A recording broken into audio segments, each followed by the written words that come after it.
The bitter winter winds cut through the Apache mountains like blades of ice. Tałé stumbled forward, her swollen belly heavy beneath her thin shawl, snowflakes melting against her fevered skin.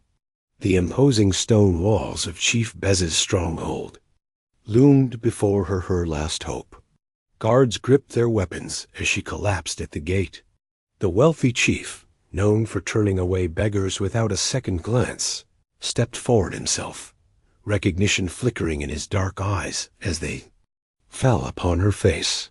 "Please warn me, sir," she whispered through blue lips. "I'm carrying your future baby."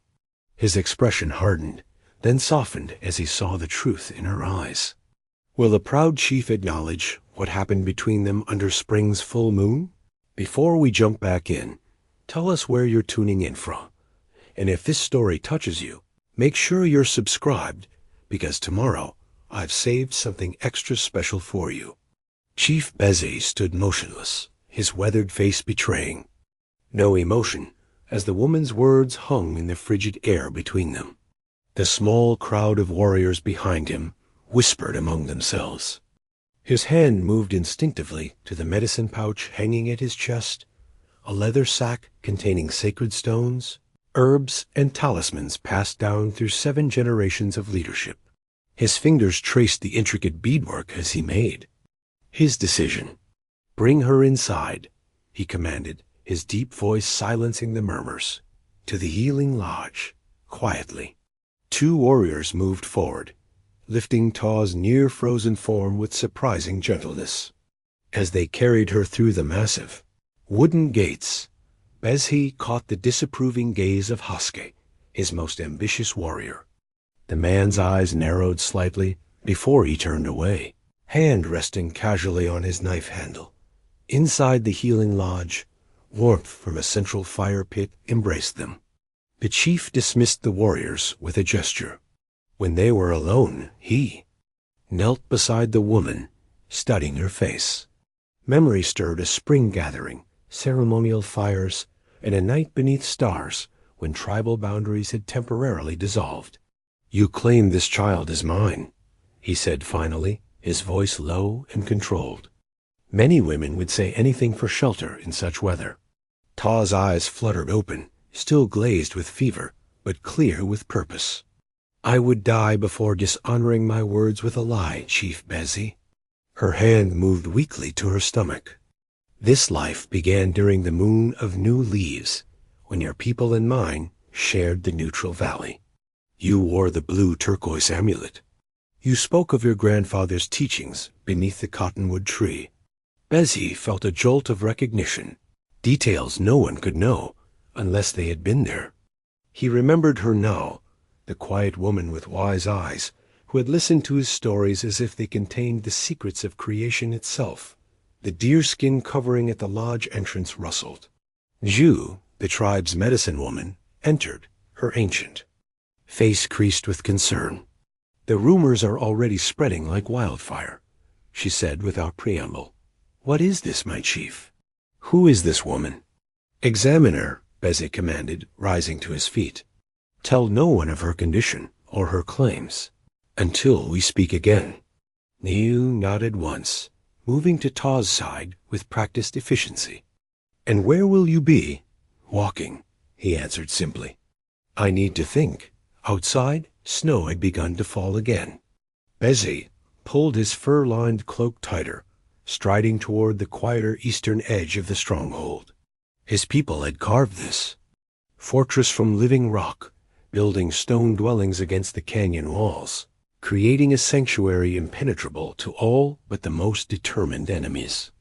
For 20 winters, he had ruled here with unquestioned authority. Now, one woman's desperate claim threatened everything. He stopped at the edge of the canyon overlook, watching as the distant plains disappeared beneath the thickening snowfall. His hand once again found the medicine pouch. Within it, among other sacred items, was a small piece of turquoise, the very amulet Tałé had mentioned. He had worn it during the spring gathering, a peace token between sometimes warring bands of Apache. What would his father have done? Or his grandfather, whose wisdom was still recounted around evening fires. Their voices seemed distant now, muffled by the falling snow and the thundering of his own heartbeat. A child. His child. If she spoke the truth, he had no sons, no daughters, no heirs to continue his line. The medicine pouch would have no successor. Hours later, Bézhé returned to the healing lodge. Ju sat beside Tałé, spooning broth between the younger woman's pale lips. The medicine woman looked up at his entrance, her expression confirming what he already knew. She carries a child, Ju said quietly. From the size and strength of it, her story of when it was conceived matches. She has traveled far in a dangerous condition. Bézhé nodded, his decision made. Prepare the small dwelling near own. She will stay there, away from curious eyes. Say only that she is a distant relation seeking shelter from the winter. Ju's ancient eyes studied him. And the child? That, said Chief Bézhé, remains to be seen. 3 days passed. The winter storm intensified, howling around the canyon walls like hungry wolves. Inside the council lodge, 7 elders sat in a semicircle, facing Chief Bézhé. Between them lay the council-speaking stick, a length of lightning-struck pine adorned with eagle feathers, copper bands, and symbols of wisdom carved by generations of leaders. Whoever held it spoke with the authority of tradition. Elder Tałé, his face a map of wrinkles and battle scars, reached for the stick. The firelight danced across its polished surface as he raised it deliberately. We have waited for an explanation, Chief Bézhé, he said, his voice carrying the weight of his 87 winters. This woman you have brought among us, who is she? The people whisper, and whispers become stories, and stories become troubles. Bézhé met the old man's gaze steadily. She is called Tałé. She comes from the eastern bands. Her family was lost in the great raids 2 summers past. She sought shelter here, and I granted it. This is a chief's prerogative. Elder Tałé nodded slowly, passing the stick to Dachina, the only woman among the elders. Her fingers, still nimble despite her age, turned the stick thoughtfully. It is, said she arrived in a condition that suggests more than a need for shelter, Dachina said, her eyes sharp as obsidian. It is said you recognized her. Bézhé felt a familiar tightening in his chest, the same sensation he had experienced as a boy when his father tested him with impossible questions about leadership. Memory swept him back to those lessons, standing motionless for hours holding his father's heavy war shield, reciting the lineage of 20 generations, learning that a chief's face must never reveal weakness. I met her once during the spring gathering, he replied evenly. She is with child. She will remain until the winter passes. This matter does not require council approval. A murmur rippled through the elders. Huska, who stood guard at the entrance, shifted his weight slightly, his eyes gleaming with interest. Elder Shano, known for his bluntness, spoke without waiting for the stick. Is it your child she carries? The question hung in the air like smoke. Bézhé's fingers brushed the medicine, pouch at his chest, feeling the outline of the turquoise amulet within. That remains to be determined, he answered carefully. Until then, she has the protection of my lodge. The council session ended without resolution, a rarity under Bézhé's leadership. As the elders dispersed, Huska approached, his tall frame casting a long shadow across the packed earth floor. My chief, he said, the proper words of respect somehow hollow in his mouth. If you require additional guards for the woman's dwelling, my most trusted warriors are at your disposal. That won't be necessary, Bézhé replied, recognizing the offer for what it was an attempt to place spies close to Tałé. Huska nodded, a slight smile playing at the corners of his mouth. As you wish. Though some wonder why our chief shows such personal interest in a stranger's welfare. Before Bézhé could respond, a small, commanding figure entered the lodge. Zaya, the chief's mother, moved with the dignity of her 70 winters, her back straight as a lance. All men, even Bézhé, stepped aside respectfully. "Leave us," she told Haska, who bowed slightly before exiting, his eyes lingering on the chief. When they were alone, Zaya studied her son's face. "The council questions. The warriors whisper. And my son, who has never hidden his thoughts from his mother, says nothing to me of this woman and her child." Bézhé sighed, suddenly feeling the weight of his responsibilities. "There is little to tell, mother. She arrived. She made a claim. I'm waiting to determine its truth. And if the child is yours?" Her voice was gentle but probing. "And I have decisions to make," he replied. Zaya reached up, her weathered hand touching his cheek in a rare gesture of affection. "Your father faced many challenges as chief, but never this one. Remember, my son, even the strongest river must sometimes find a new path through the mountains." As she left, Bézhé stood alone in the council lodge, the speaking stick lying where the elders had left it. He picked it up, feeling its familiar weight, and wondered if he still deserved to hold it. Morning light filtered through the smoke. Whole of Tałé's small dwelling, casting a golden column into the otherwise dim interior. Zhu knelt beside the sleeping woman, unwrapping a bundle of healing herbs gathered before the first snow. The fragrant mixture of sage, juniper, and other sacred plants filled the air as she crushed them between weathered palms. Tałé stirred, her eyes opening slowly. Color had returned to her cheeks after 5 days of rest and Zhu's careful ministrations. "The fever has broken," Zhu said approvingly, mixing the crushed herbs with bare fat in a small clay bowl. "Your strength returns," and the child moved strongly. Tałé's hand moved to her swollen belly. "He knows he is finally safe."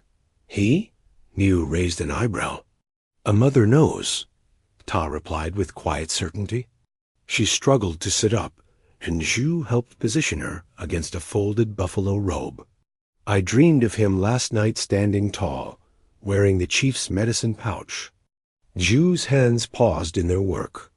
Dreams during pregnancy hold power, but speak of this to no one else. There are those who would not welcome such a vision. Tałé nodded, understanding. She watched as the medicine woman applied the pungent mixture to her chapped hands and wind-burned face.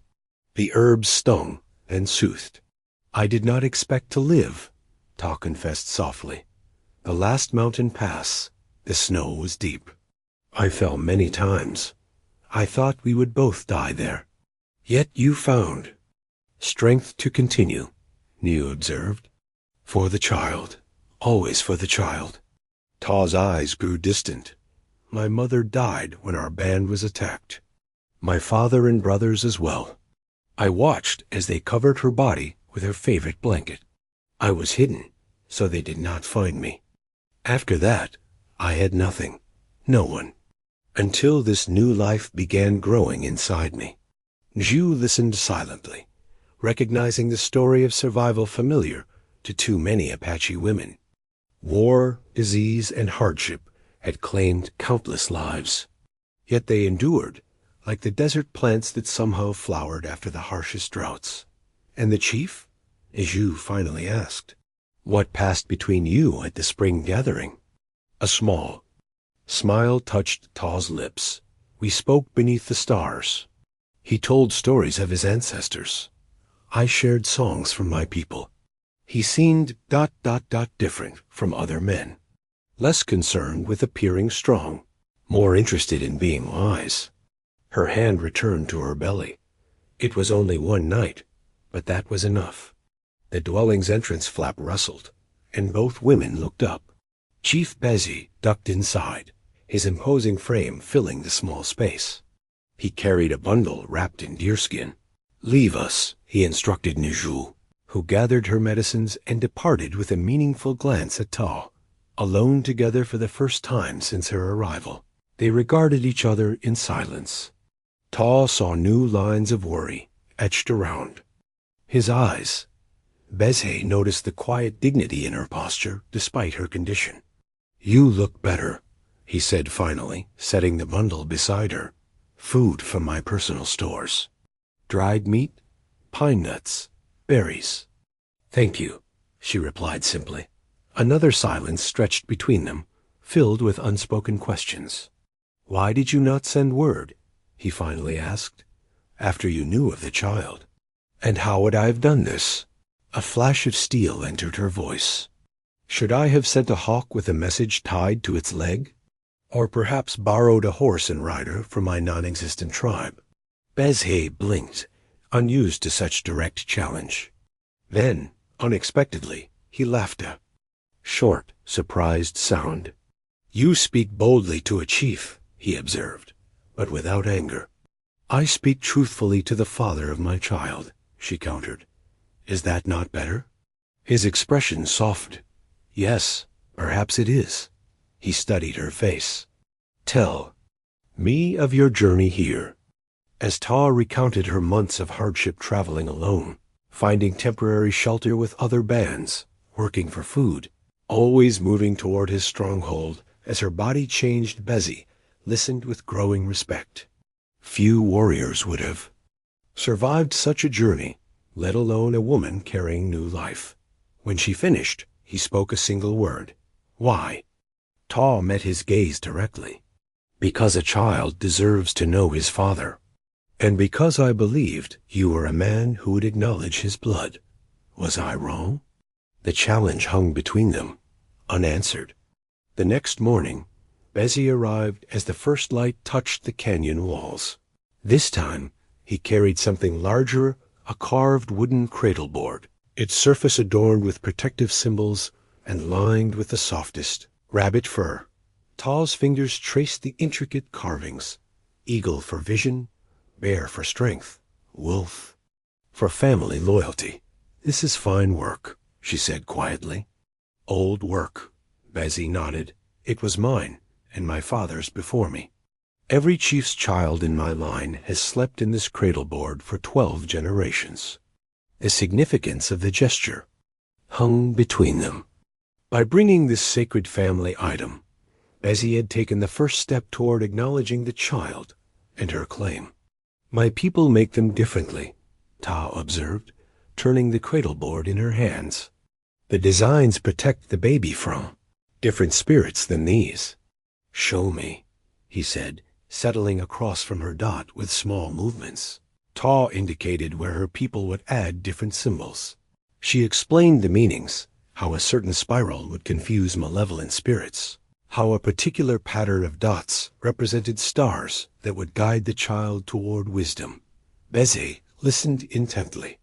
"When you are stronger, perhaps you could add these to the cradle board. The child should have protection from both lineages." The words "both lineages" settled in the space between them like a bridge beginning to form. Over the next week, a pattern emerged. Each morning, Bézhé would arrive bringing food, materials, or questions. Their conversations grew longer. He learned that Tałé was skilled in the making of baskets so tightly woven they could carry water. She discovered his unexpected knowledge of healing plants, taught by his grandmother. "In my band," she told him one morning, "men do not concern themselves with such knowledge." "A leader must know everything that affects his people," Bézhé replied simply, "including how to heal them." On the 10th day, feeling stronger, Tałé asked to walk outside. Bézhé hesitated, concerned about the cold and the curious eyes of the tribe. But seeing the determination in her face, he agreed, bringing a thick, fur-lined robe for her protection. They walked slowly along a sheltered path between dwellings. Tribe members stopped their work to watch, some curious, some disapproving, others expressionless. Tałé held her head high, one hand resting protectively over her rounded belly. "Your people wonder about me," she observed. "Let them wonder," Bézhé replied. "A chief does not explain himself." "Perhaps he should," Tałé suggested. "People fear what they do not understand." Bézhé considered this novel idea as they continued their walk near the cooking fires. A group of women prepared the day's meals. Most averted their eyes as the pair passed, but one older than the others, with a face lined by laughter rather than bitterness, nodded respectfully. "My mother," Bézhé explained quietly. "She has asked about you. And what have you told her?" "The truth, what little I know of it." They stopped at the edge of the canyon overlook. Below, the winter landscape stretched to the horizon, the morning sun transforming the snow-covered plains into a sea of blazing light. "This is why you built here," Tałé said, understanding dawning in her eyes. "You can see enemies approaching." "From days away," Bézhé nodded. "My grandfather chose this place. 3 generations have strengthened it. No enemy has ever breached our walls." "Yet you let me in," Tałé observed, her dark eyes studying his face. "You are hardly a threat," he replied with the ghost of a smile, half dead, carrying a child. "The most dangerous enemies are those we welcome willingly," she countered. "Or so my father taught me." Bézhé turned to face her fully. "Do you consider yourself my enemy, Tałé of the Eastern Bands?" "No," she answered simply. "But there are those here who consider me yours." Before he could respond, a commotion rose from the main gates. Warriors gathered, voices raised. Bézhé straightened, instantly alert. "Return to your dwelling," he instructed. "Quickly." As Tałé hurried back along the path, she passed Nizaya, the chief's mother, who fell into step beside her. "So?" the older woman said without preamble. "You are the one who has captured my son's attention." Tałé kept walking. "I seek only what is right for the child. And what is right for the tribe?" Nizaya asked, her voice neither hostile nor friendly. "My son carries the weight of many lives on his shoulders." Tałé stopped, turning to face the chief's mother. "The strongest shoulders are those wide enough to carry both public duty and private honor. Your son seems to have such shoulders." Zaya's weathered face remained impassive, but something like approval flickered in her eyes. "We shall see," she said simply, before continuing on her way. The commotion at the gates had been caused by the return of a hunting party earlier than expected, and with meager results. Game was scarce in the deep winter. As the tribe gathered to receive what little meat had been secured, Haska stood atop a large rock, his decorated lance raised high to command attention. "The hunting grounds grow barren," he announced, his voice carrying across the gathered crowd. "The spirits withhold their blessings. We must ask ourselves why." Murmurs rippled through the tribe. Bézhé stepped forward, his expression carefully controlled. "The winter is harsh," he stated simply. "It is not the first difficult season our people have faced, nor will it be the last." Haska nodded in apparent agreement, but his eyes gleamed with purpose. "True, my chief. Yet some among us wonder if other factors might be at work. Perhaps the presence of ... outsiders ... has disturbed the balance." The implication hung in the cold air. Several tribal members glanced toward Tałé's dwelling. Bézhé felt a tightening in his chest anger, unfamiliar and hot. "Distribute the meat," he commanded, ignoring Haska's insinuation. "Double the hunting parties tomorrow. We will search the western valleys." As the crowd dispersed, Bézhé noticed several warriors lingering near Haska, their expressions thoughtful. Seeds of dissent were being planted. The ambitious warrior's decorated lance adorned with eagle feathers, denoting his kills in battle and coup sticks marking. His bravery served as a visible reminder of his status among the warriors. Later that evening, when Bézhé visited Tałé, he found her weaving a small basket from reeds Nhu had brought. Her fingers moved with practiced precision, despite her advancing pregnancy. "Your warrior with the decorated lance speaks against me," she said without looking up from her work. Bézhé frowned. "You heard? People talk. The women who bring water whisper when they think I cannot hear." Her fingers continued their methodical weaving. They say I bring bad fortune. That game avoids the hunters because of my presence. Superstition, Bézhé. Dismissed, perhaps. But superstition has power when bellies are empty. She finally looked up at him. Haska wishes to be chief in your place. The blunt assessment surprised him. What makes you say this? I have eyes. I see how he looks at you. How he gathers supporters. How he plants doubts. Ta set aside her weaving. In my band, such a man would be sent on a dangerous mission alone, to prove his worth or never return. Bézhé almost smiled at the pragmatic suggestion. We do not deal with rivals so directly here. Then how do you deal with them? Before he could answer, shouting erupted outside. Bézhé hurried to the entrance, Ta following more slowly. A group of children had surrounded a boy of about 8 winters.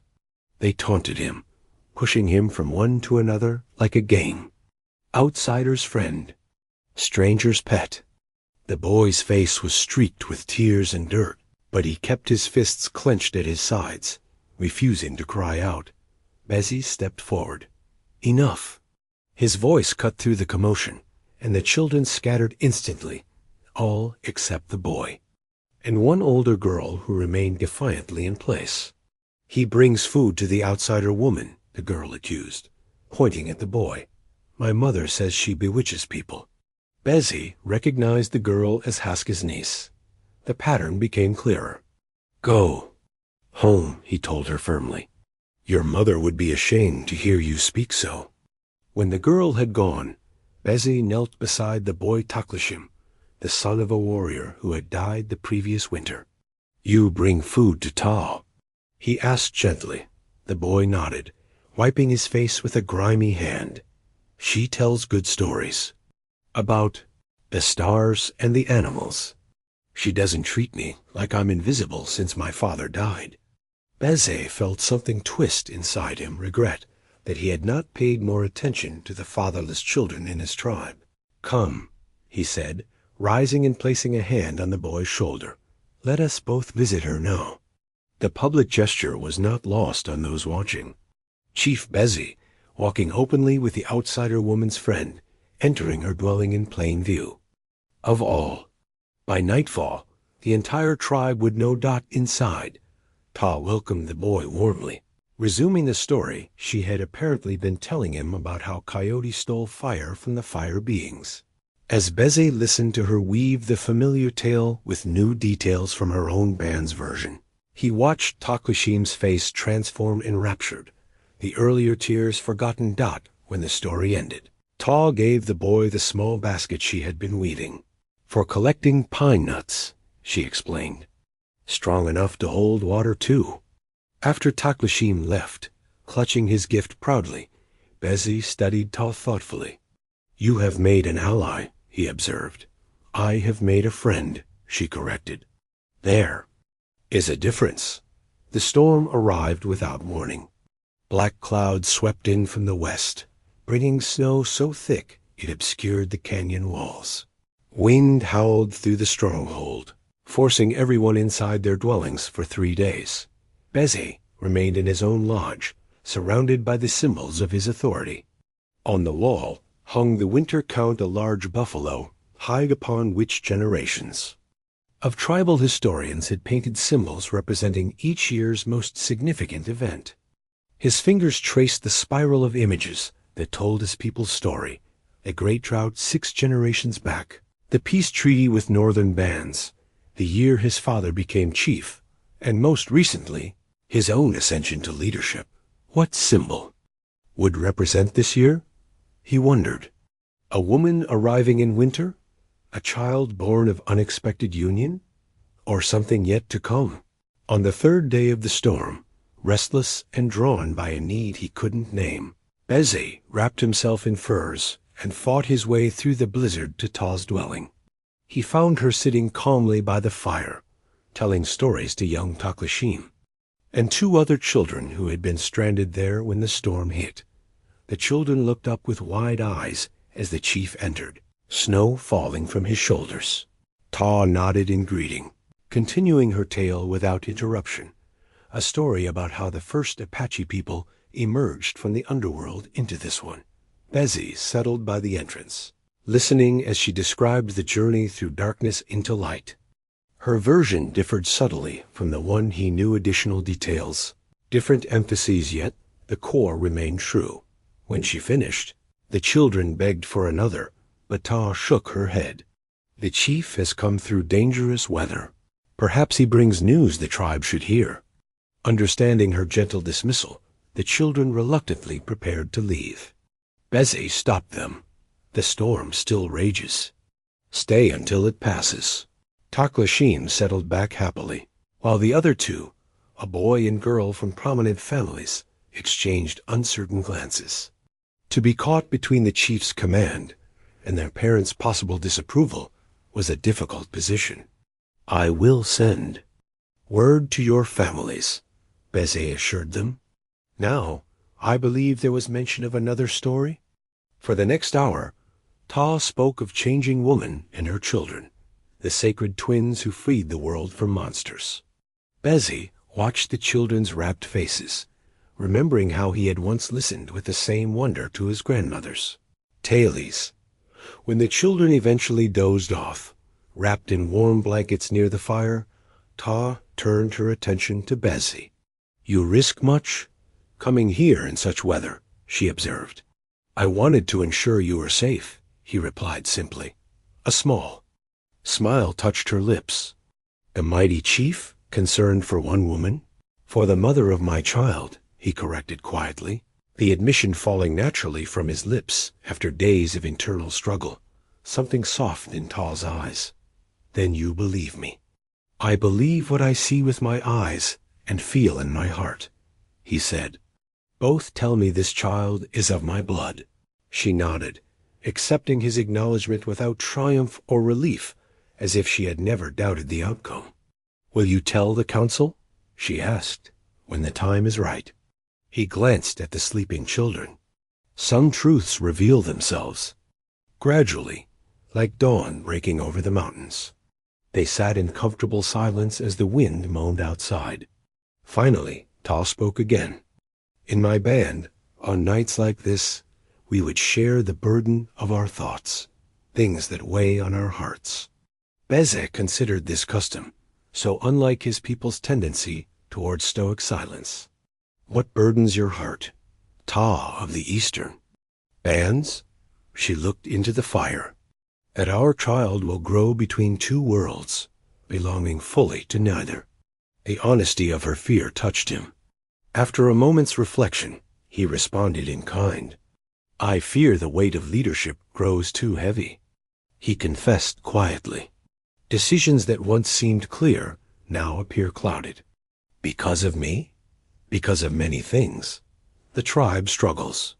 Game grows scarce.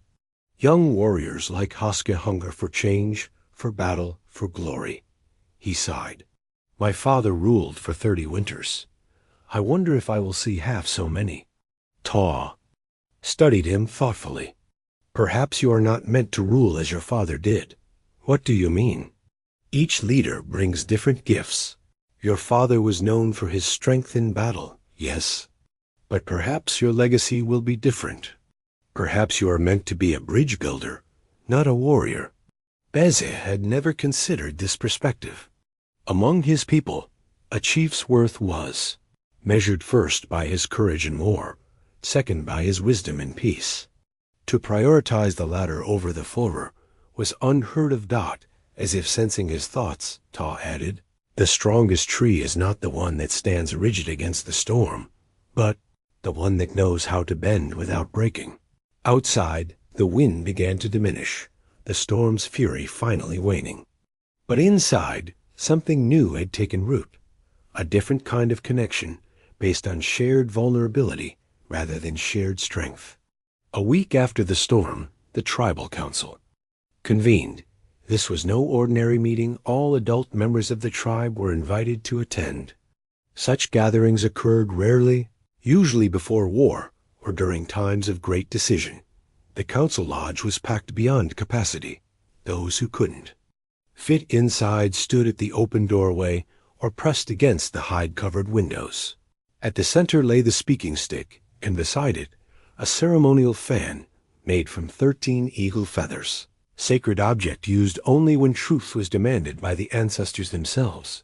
Bézhé entered last, wearing his full ceremonial attire, deerskin shirt adorned with porcupine quills, leggings fringed with human hair from enemies he had defeated in battle, and the turquoise amulet displayed prominently at his throat.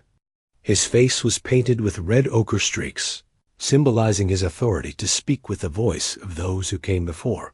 The whispers quieted as he took his place. Elder Tałé, as oldest council member, picked up the eagle feather fan. "We gather today to speak of matters that touch the heart of our people," he began, his voice surprisingly strong for one so advanced in years. "For many winters, we have prospered under Chief Bézhé's leadership. Our enemies fear us. Our children grow strong. But now, questions arise that must be answered." He gestured to Haska, who stood. "I speak for many warriors," Haska said, his voice carrying easily through the hushed lodge.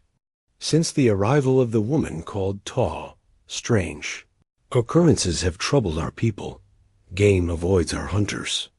Children speak of disturbing dreams. The winter grows harsher than any in memory." Murmurs of agreement rippled through the crowd. "But more concerning," Haska continued, "is our chief's behavior. He visits this woman daily. He walks with her among our dwellings as if she were a honored guest rather than a beggar arrived at our gates. He allows her to influence our children with foreign stories." Bézhé remained impassive, though his jaw tightened almost imperceptibly.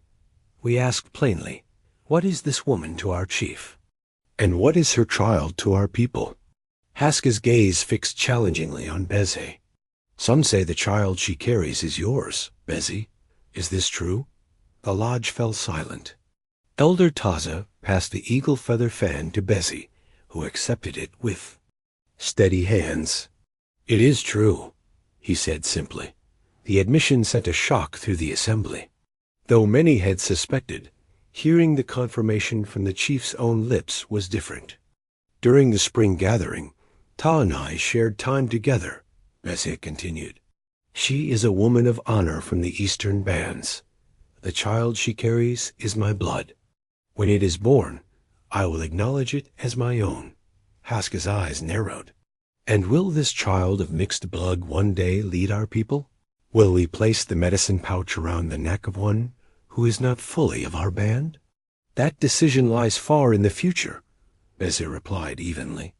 "The future begins with today's choices," Haska countered. "Already you place this woman's needs above the tribe's. You give her special protection, special privileges. You allow her to fill our children's heads with foreign ideas."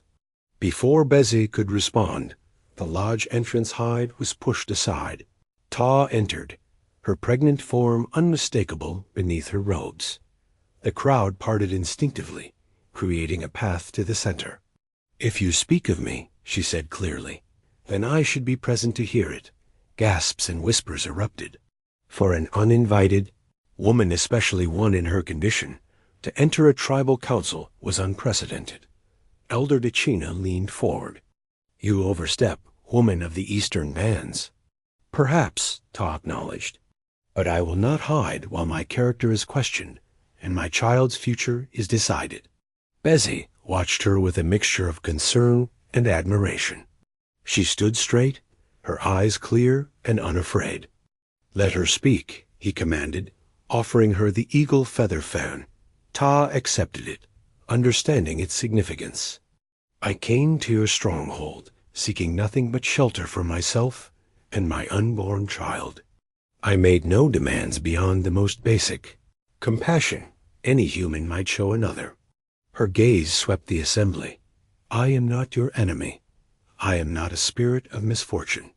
I am a woman who has lost her family, her band, everything she once called her own.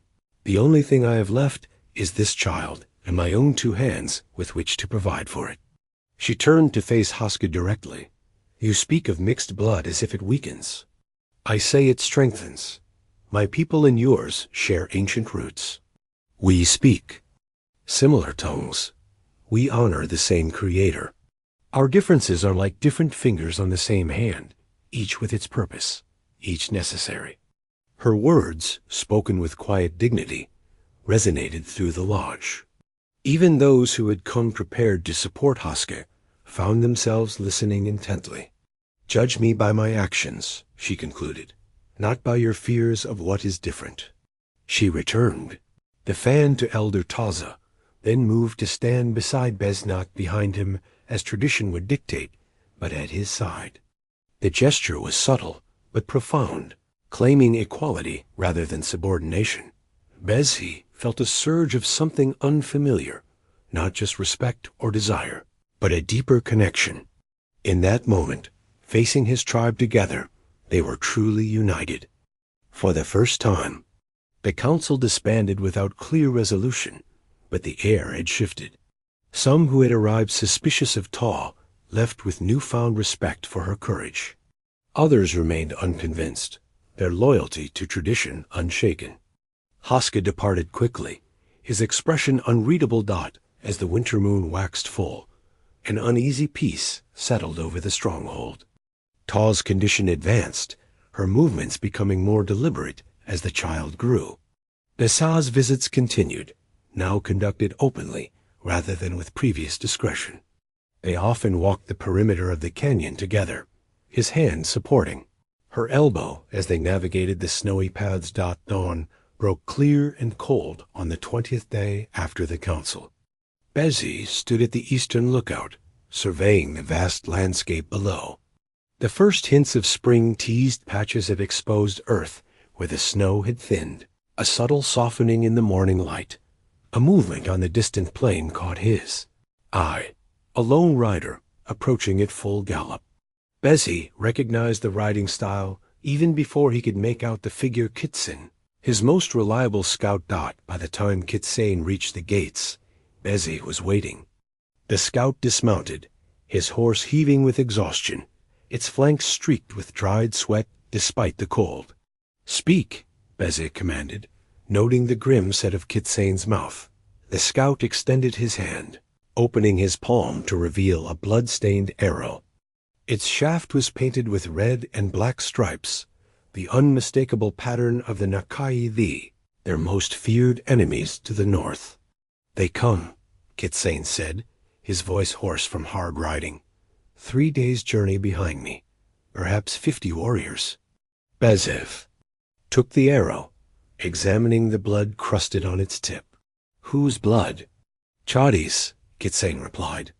They caught him near the river crossing. They made sure I escaped with this message. An intentional warning, then? Not the Nakai's usual tactic. They preferred surprise raids, striking like lightning before disappearing with captives and plunder. Tell me everything, Bézhé ordered, leading Kitsen toward the council lodge where they could speak privately. Inside, the scout described his discovery. They camp openly, making no effort to hide their fires. Their war chief, Senabahi, asked, specifically for me by name. He said, tell your chief we come to test his new priorities. Bézhé's blood chilled. What else?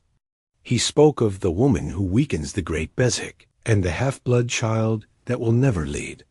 Kitsen hesitated. They know about Tałé. How? Bézhé demanded, though he already suspected the answer. I cannot say for certain.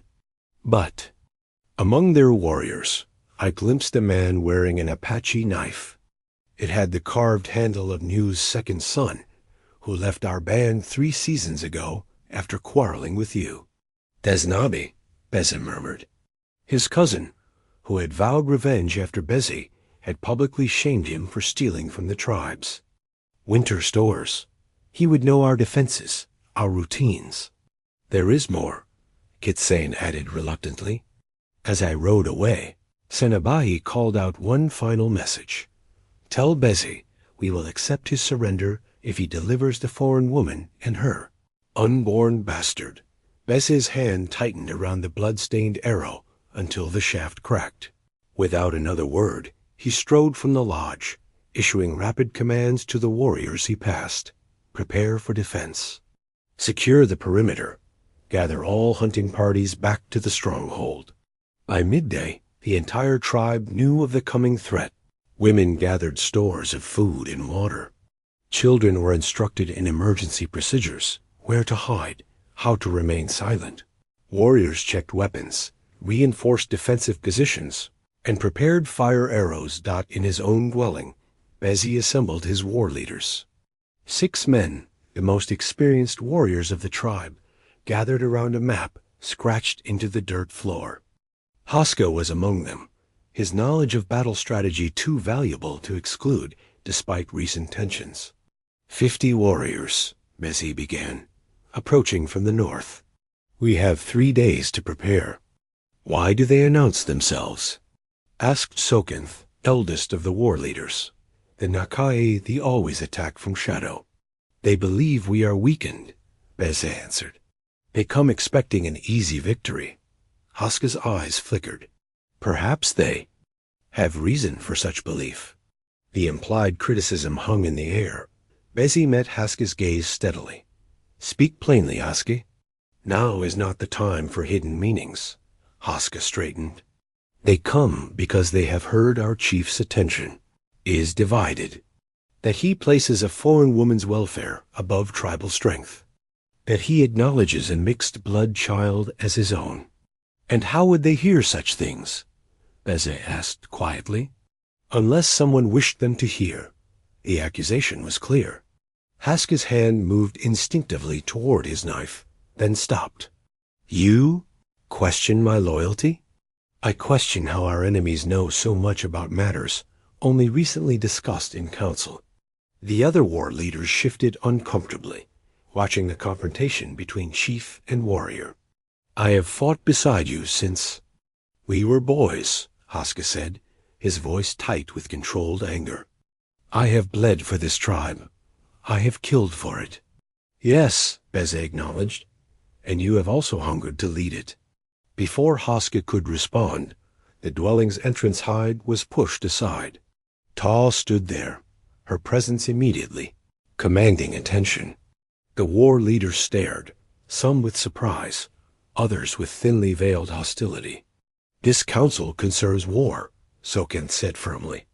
No place for a woman, especially one in your... Tałé ignored him, addressing Bézhé directly. I have heard of the threat. I come with information you need. Bézhé nodded for her to continue, ignoring the disapproving glances exchanged among his warriors. The Nakai, the war chief, said Apache. Know of him, she said. My father's band traded with his people during peace times. He leads differently than most Nakai. He values cunning over brute strength. Haska made a dismissive sound. We do not need a woman to tell us about our enemies. You need anyone who can help you survive, Tałé countered sharply. Senabahi uses fire as his main weapon. He will try to burn you out rather than break through your defenses. This detail caught the war leader's attention. Bézhé studied. Her face. How can you be certain? It is his way, she replied. It earned him his name. He who burns enemies. 3 settlements fell to him last summer. All were set ablaze before the main attack began. The war leaders exchanged glances. This information aligned with scattered reports they had heard of. Nakai the raids on distant bands. What else do you know? Bézhé asked. He fights in waves, not all at once. First come the fire arrows, then a feigned retreat. When defenders emerge to battle the flames, his main force attacks. As Tałé continued explaining Senabahi's known tactics, even the most skeptical warriors began listening intently. Her knowledge was precise, detailed, and potentially life-saving. When she finished, Bézhé turned to his war leaders. Adjust our preparations accordingly. Triple the watch for fire arrows. Prepare wet hides to smother flames quickly. Position our strongest warriors behind the most vulnerable sections. The men nodded, their earlier resistance to Tao's presence forgotten in the face of practical battle planning. They filed out to implement the new strategies, leaving only Bézhé, Tałé, and Haska. Haska lingered, his expression conflicted. Finally, he spoke. The woman's knowledge is useful, he admitted reluctantly. But the fact remains, they come because of her. They come because they see an opportunity, Bézhé corrected. They would have come eventually, with or without Talé's presence. Perhaps, Haska conceded. But would they come now, when our food stores run low and winter still weakens us? They chose this moment because they believe you are distracted by ... personal matters. His eyes flicked briefly to Talé's pregnant form. Before Bézhé could respond, Tałé spoke. You question your chief's strength because he acknowledges his child. Among my people, a man who denies his own blood is considered weaker than one who honors it. Haska studied her with newfound interest. You speak boldly for someone whose presence endangers an entire tribe. If you believe I am the cause of this danger, then the solution is simple, she replied steadily. Give me to them, as they demand. No.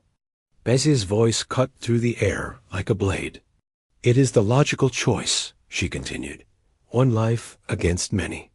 2 lives, Bézhé corrected, glancing at her belly. And no, this is not a choice we will consider. Haska watched this exchange with calculating eyes. Some in the tribe would view such a sacrifice as honorable. Then they do not understand honor, Bézhé said flatly. We are Apache. We protect our own. Is she our own? Haska challenged. Is the child? Yes. The word was spoken with such finality that even Haska did not dare contradict it. After the warrior departed, Tałé turned to Bézhé. He will use this against you. He will tell others you place 2 lives above the tribe's safety. Let him speak, Bézhé replied. Words are wind.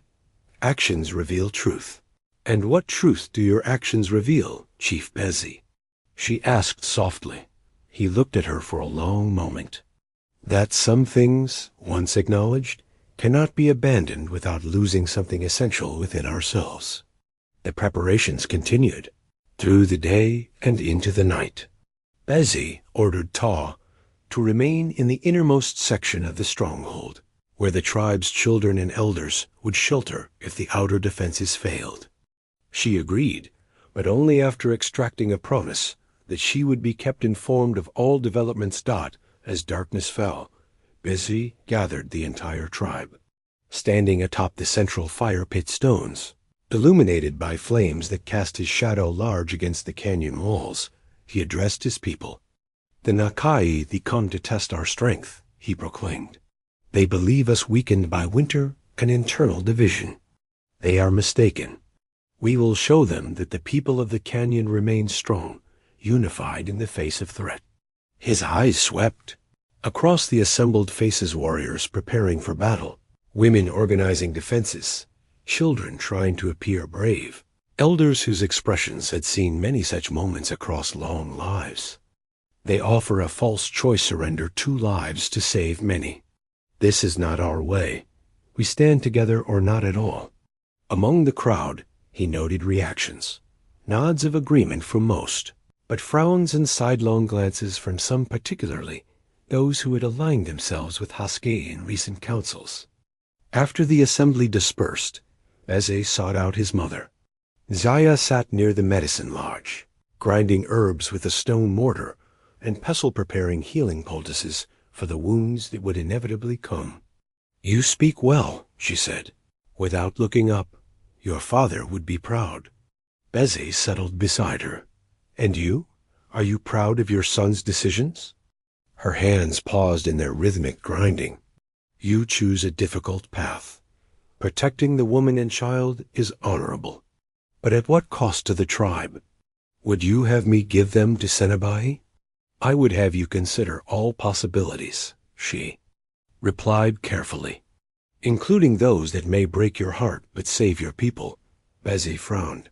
You surprise me, mother. I expected your support. I support you as chief and as my son, Zaya said, resuming her work. But I have lived. through 3 great wars, and seen how quickly tribal strength can turn to weakness. If the people believe you choose personal feeling over their safety, they may follow Haske instead. You think he plans to challenge me? Not openly. Not yet. Her ancient eyes, still sharp as obsidian flakes, met his. But he gathers support. Like a careful hunter sets traps. This raid may spring his opportunity. Before dawn, Bézhé made his way to Tałé's dwelling. She was awake, sitting cross-legged on her sleeping mat, despite her advanced pregnancy, sewing something by the fire's light. You should rest, he said, settling across from her. Soon enough this child will prevent sleep for many nights, she replied with a small smile. I use the time I have. He noticed what she worked on, a small medicine pouch similar to his own, though with different symbols adorning the leather. For the child, she explained, following his gaze. In my band, every newborn receives one to protect their spirit. Bézhé watched her nimble fingers work the bone needle through the soft deerskin. The raid comes at the worst possible time. Your time is near. 3 weeks, perhaps less, she agreed. The child moves constantly now, eager to join this troubled world. I have assigned Nu and 2 warriors to remain with you during the battle. If things go badly, they will not go badly, she interrupted. Your defenses are strong. Your warriors loyal, and the Nakai the overconfident. He wished he shared her certainty. Nevertheless, if the outer walls are breached, you must go with them through the hidden passage to the high caves. Tałé set down her sewing. You have not told the tribe about my knowledge of Senabahi. No, you fear they would ask how I know so much about an enemy chief. Bézhé nodded. They might question your loyalties. Perhaps they should, she said quietly. My father once arranged my marriage to Senabahi's son. It was to be a peace alliance between our bands. Bézhé stiffened. This was information she had never shared. The son died in a hunting accident before the union could occur, she continued. But I met Senabahi several times during the negotiations. I learned his strategies, his thinking. Why tell me this now? Bézhé asked, his voice carefully controlled. Because you should know everything before you risk your people for me. Her eyes held his steadily. The full truth is always better than comfortable half-truths. Despite himself, Bézhé felt a stab of doubt. Could she be connected to this raid in ways he didn't understand? Could this all be an elaborate trap? Reading his expression, Tałé reached for his hand, the first time she had initiated such contact. I have no loyalty to Senabahi or the Nakai. My arranged marriage was not my choice. My loyalty is to this child, to its future, and to you, if you will accept it. The simplicity and directness of her declaration dispersed his momentary suspicion. He clasped her hand, feeling the strength in her grip. I believe you, he said, but others might not understand. Then don't tell them, she advised pragmatically. Use my knowledge to defeat Senabahi, but keep it source between us. On the second day of preparation, scouts reported the Nakai V war party had camped just beyond the northern ridge, a half-day's journey from the stronghold. They made no attempt to hide their presence, lighting large fires visible for miles up. Deliberate show of confidence. That night, while patrolling the perimeter, Bézhé discovered young Tałé hiding in a storage cache near the outer wall. What are you doing here? He demanded. All children were ordered to the inner chambers. The boy's chin lifted defiantly. I want to fight, to protect Tałé. Bézhé sighed, recognizing the familiar determination of youth. He had been much the same at Tałé's age. The best way to protect her is to follow orders, he explained, crouching to the boy's level. She would be distressed to know you are in danger. The others say she's why the bad people are coming, Tałé blurted. They say she should be sent away. Who says this? Everyone. Haske told my aunt that you're not thinking clearly because of her, that you're putting everyone in danger. So, Haske was indeed working to undermine him. The knowledge settled like a cold stone in Bézhé's stomach. "Listen to me," he said firmly. "A chief protects all his people, the strong and the vulnerable. That is our way. Anyone who says differently has forgotten what it means to be Apache." As he escorted Tałé back to the inner chambers, Bézhé realized the coming battle would be fought on two fronts, against the Nakai, the beyond the walls, and against division within them. Dawn broke with an eerie stillness. No birds sang in the juniper trees clinging to the canyon walls. Even the persistent winter wind had died, leaving a heavy silence that pressed against the stronghold like an invisible weight dot in his private dwelling. Bézhé prepared for battle. He painted his face with the traditional markings of war black across the eyes for clear vision against enemies, red on the cheeks for strength, white dots along the jawline for the spirits of ancestors who would fight alongside him. His movements were deliberate, each stroke of color accompanied by silent prayers. Finally, he lifted his war shield from its place of honor on the wall. The circular shield, made from the thickest part of a buffalo hide hardened by fire and age, had belonged to his grandfather. Its surface bore paintings of protective spirits, bear for strength, eagle for vision, wolf for family loyalty, and hanging from its edges were tufts of hair from enemies, defeated by both his grandfather and himself. But there was something new added to the ancient shield. In the center, Bézhé had painted a small handprint in red ochre, the symbol of his unborn child. Not visible from a distance, it would be known only to him, a private reminder of what he truly fought to protect. As the sun climbed higher, warriors took their positions along the stronghold's walls and hidden vantage points. Women and older children prepared buckets of water and wet hides to combat the fire arrows Ta had warned about. The youngest children and elders were gathered in the deepest caves, protected by thick stone walls and hidden passages that would allow escape if the worst happened. Bézhé made his rounds, checking defenses and offering words of encouragement. The warriors responded with determined nods, their trust in his leadership evident, despite the whispers Husky had spread. In times of immediate danger, old loyalties often reasserted themselves. He found Husky at the northern wall, directing the placement of stone barriers that would funnel attackers into prepared killing zones. "The work goes well," Bézhé observed, deliberately offering the olive branch of approval. Husky straightened, wiping sweat from his brow despite the winter chill. "We will be ready." He hesitated, then added, "Whatever our differences, I fight for the tribe." "As do I," Bézhé replied, holding the warrior's gaze until Husky nodded in acknowledgement of the point dot. By midday, all preparations were complete. The waiting began, that terrible time before battle, when thoughts turn inward and even the bravest warriors confront their mortality. Bézhé made one final visit to Ta. He found her in the inner chamber, grinding herbs alongside Naju and several other women preparing medicine. "May we speak privately?" he asked. Ta followed him to a small alcove off the main chamber. Her movements were slower now, her pregnancy evident in every careful step. "The Nakai thee will attack before nightfall," he told her. "All is prepared." "As you suggested," she nodded, studying his painted face. "You wear the marks well.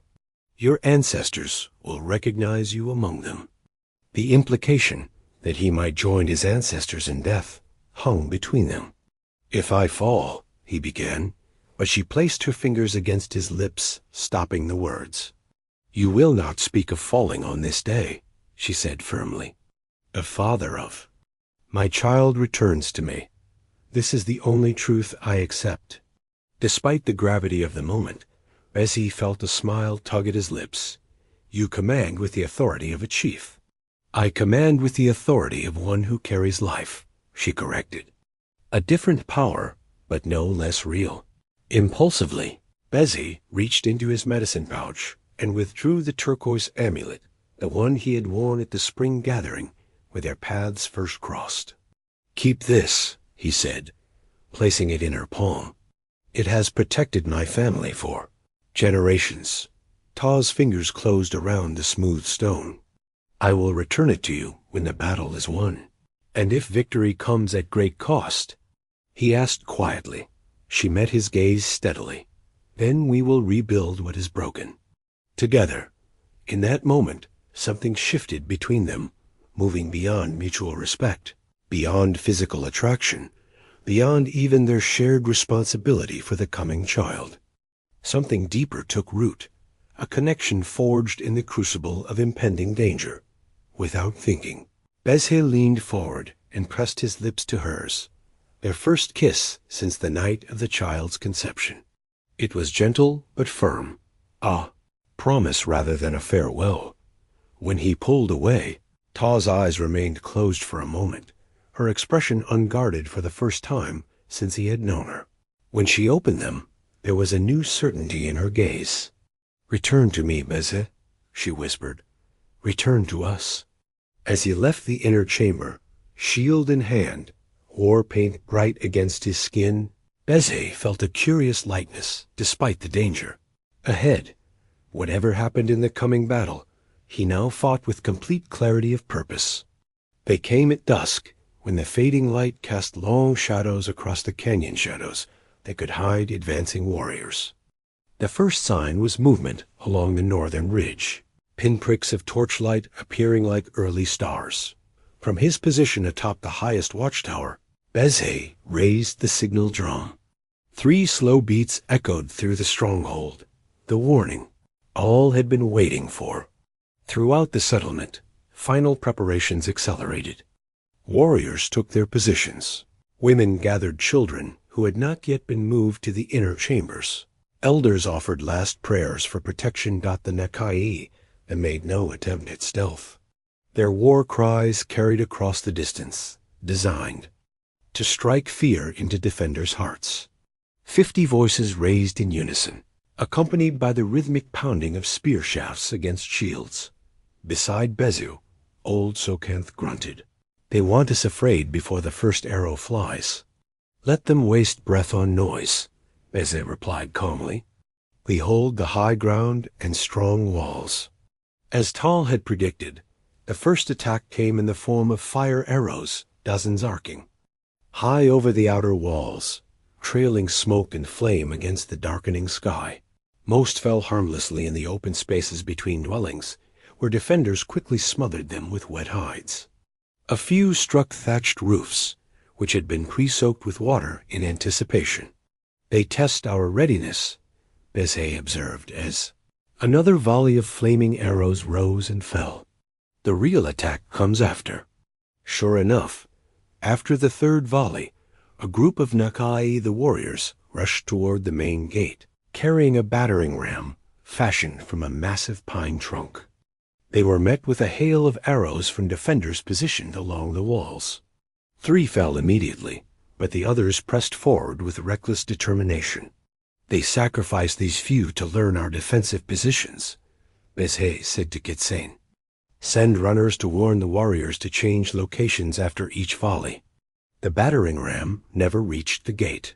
The last of its bearers fell under Apache arrows, and the pine trunk was abandoned just beyond the walls. A horn sounded from the Nakai, the lines 3 short blasts followed by 1 long call. The attackers fell back, regrouping beyond arrow range. Now, Sokanth wondered, that was barely an attack at all. Bézhé frowned, a feint exactly as Taw described. He scanned the perimeter carefully. "They want us focused on the front gate while they—" His words were cut short by shouts from the western wall. A small group of Nakai had scaled the canyon face at its lowest point, using the cover of the main attack to slip past the outer defenses. They had already reached the first ring of dwellings before being spotted. "Haska!" Bézhé called to the warrior who commanded the nearest reserve force. "Take your men and contain the breach." Haska nodded sharply, gathering 20 warriors. With a sweep of his arm, they moved with practiced coordination, having drilled for just such a contingency. Bézhé remained at his observation point, aware that leaving for one breach might blind him to others. A chief's duty in battle was to maintain the broader view, to direct forces where needed, rather than engage directly. No matter how his warrior's heart might yearn for combat, through the growing darkness, illuminated by scattered fires and torches, he watched Haska's men engage the infiltrators in the narrow paths between stone dwellings. The clash of weapons and cries of the wounded rose above the general din of battle. Haska fought with the spectacular bravery that had made him famous among the tribe. His decorated lance claimed 2 enemies in rapid succession, its movements so swift they blurred in the firelight. His warriors, inspired by his example, pressed the attack with fierce determination. Within minutes, the western breach was contained. The few surviving Nakai there retreated, scaling back down the canyon wall or falling to Apache arrows as they fled. A ragged cheer rose from the defenders, quickly stifled as they maintained battle readiness. This was merely the opening gambit. From his vantage point, Bézhé could see the Nakai, the regrouping beyond arrow range. Among them, a tall figure adorned with a distinctive headdress of eagle feathers and coyote fur directed movements with purposeful gestures. "Senabahi," Bézhé murmured, recognizing the enemy war chief from Tałé's descriptions. Even at a distance, the man's commanding presence was evident in how quickly warriors responded to his signals. As night fully descended, the attacks continued, in waves, feints, and probes, testing different sections of the stronghold's defenses. Each was repelled, but at a cost. By midnight, the Apache had suffered 6 dead and 15 wounded. The Nakai, the losses were higher, but they had warriors to spare. Kit Sane approached, his arm wrapped in a bloody bandage. They withdraw again, but not far. They light fires for the night. They plan to wear us down, Bézhé concluded. A long siege rather than an all-out assault. Our defenses hold, Kit Sane reported. But the western wall is weakened. Haska requests additional warriors to reinforce it. Bézhé nodded. Send 10 from the eastern section. They are unlikely to attack there before dawn. As Kit Sane departed, to relay the orders, Bézhé gazed out at the enemy campfires dotting the darkness beyond the stronghold. The first day had ended with the Apache still secure behind their walls, but this was just the beginning. Senabahi was testing, learning, adapting. The real battle was yet to come.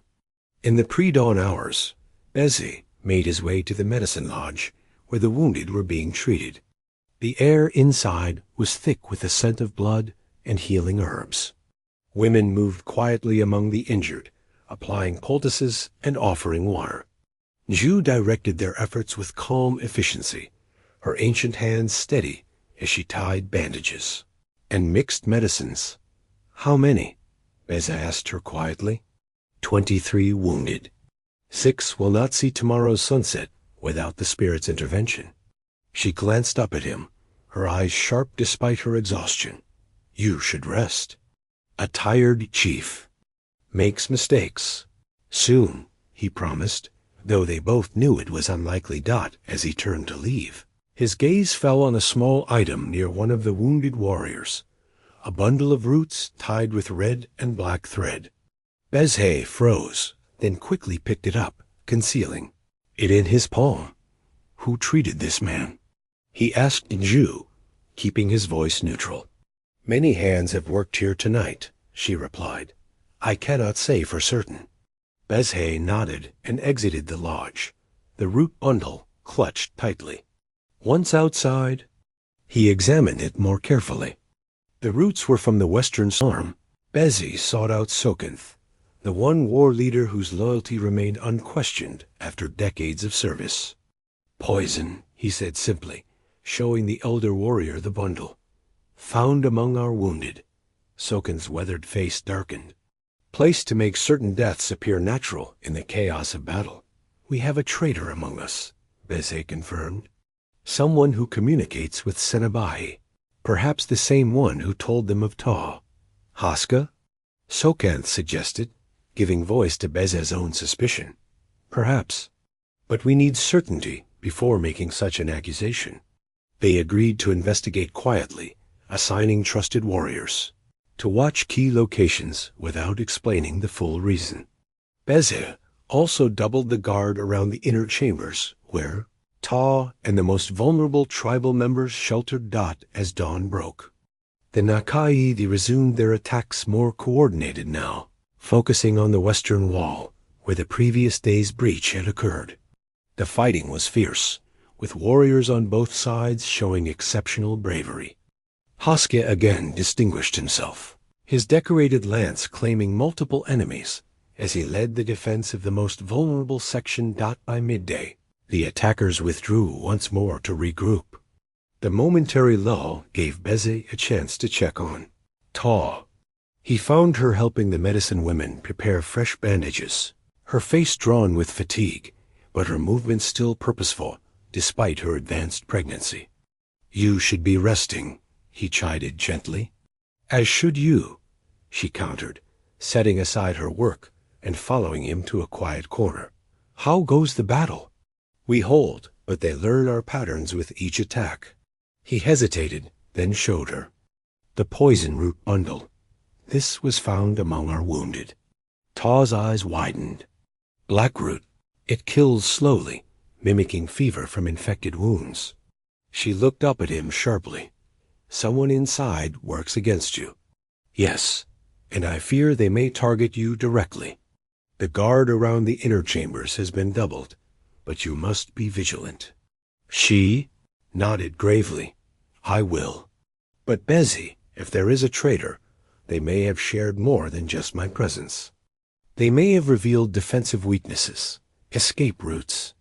Her words were cut short by a commotion outside. A young warrior burst in, his face streaked with blood and dirt. "Chief, another breach at the south wall." They came through the hidden passage near the spring, as his blood ran cold. The southern passage was known only to tribal members, a secret escape route that now served as an entry point for their enemies. "How many?" he demanded. "At least 15 warriors. Haske leads the defense, but they push toward the inner chambers." Bézhé turned to Ta, seeing his own realization mirrored in her eyes. "Haske, he must have go," she urged. "The tribe needs you." As Bézhé rushed toward the new threat, pieces fell rapidly into place. Haske's conspicuous bravery in previous attacks, always in highly visible locations where many would witness. His courage. The breaches occurring in patterns that drew defenders away from the inner chambers. The poison placed where it would eliminate injured warriors who might otherwise return to battle. He gathered warriors as he ran, racing toward the sound of fighting near the inner chambers. The scene that greeted him confirmed his worst fears.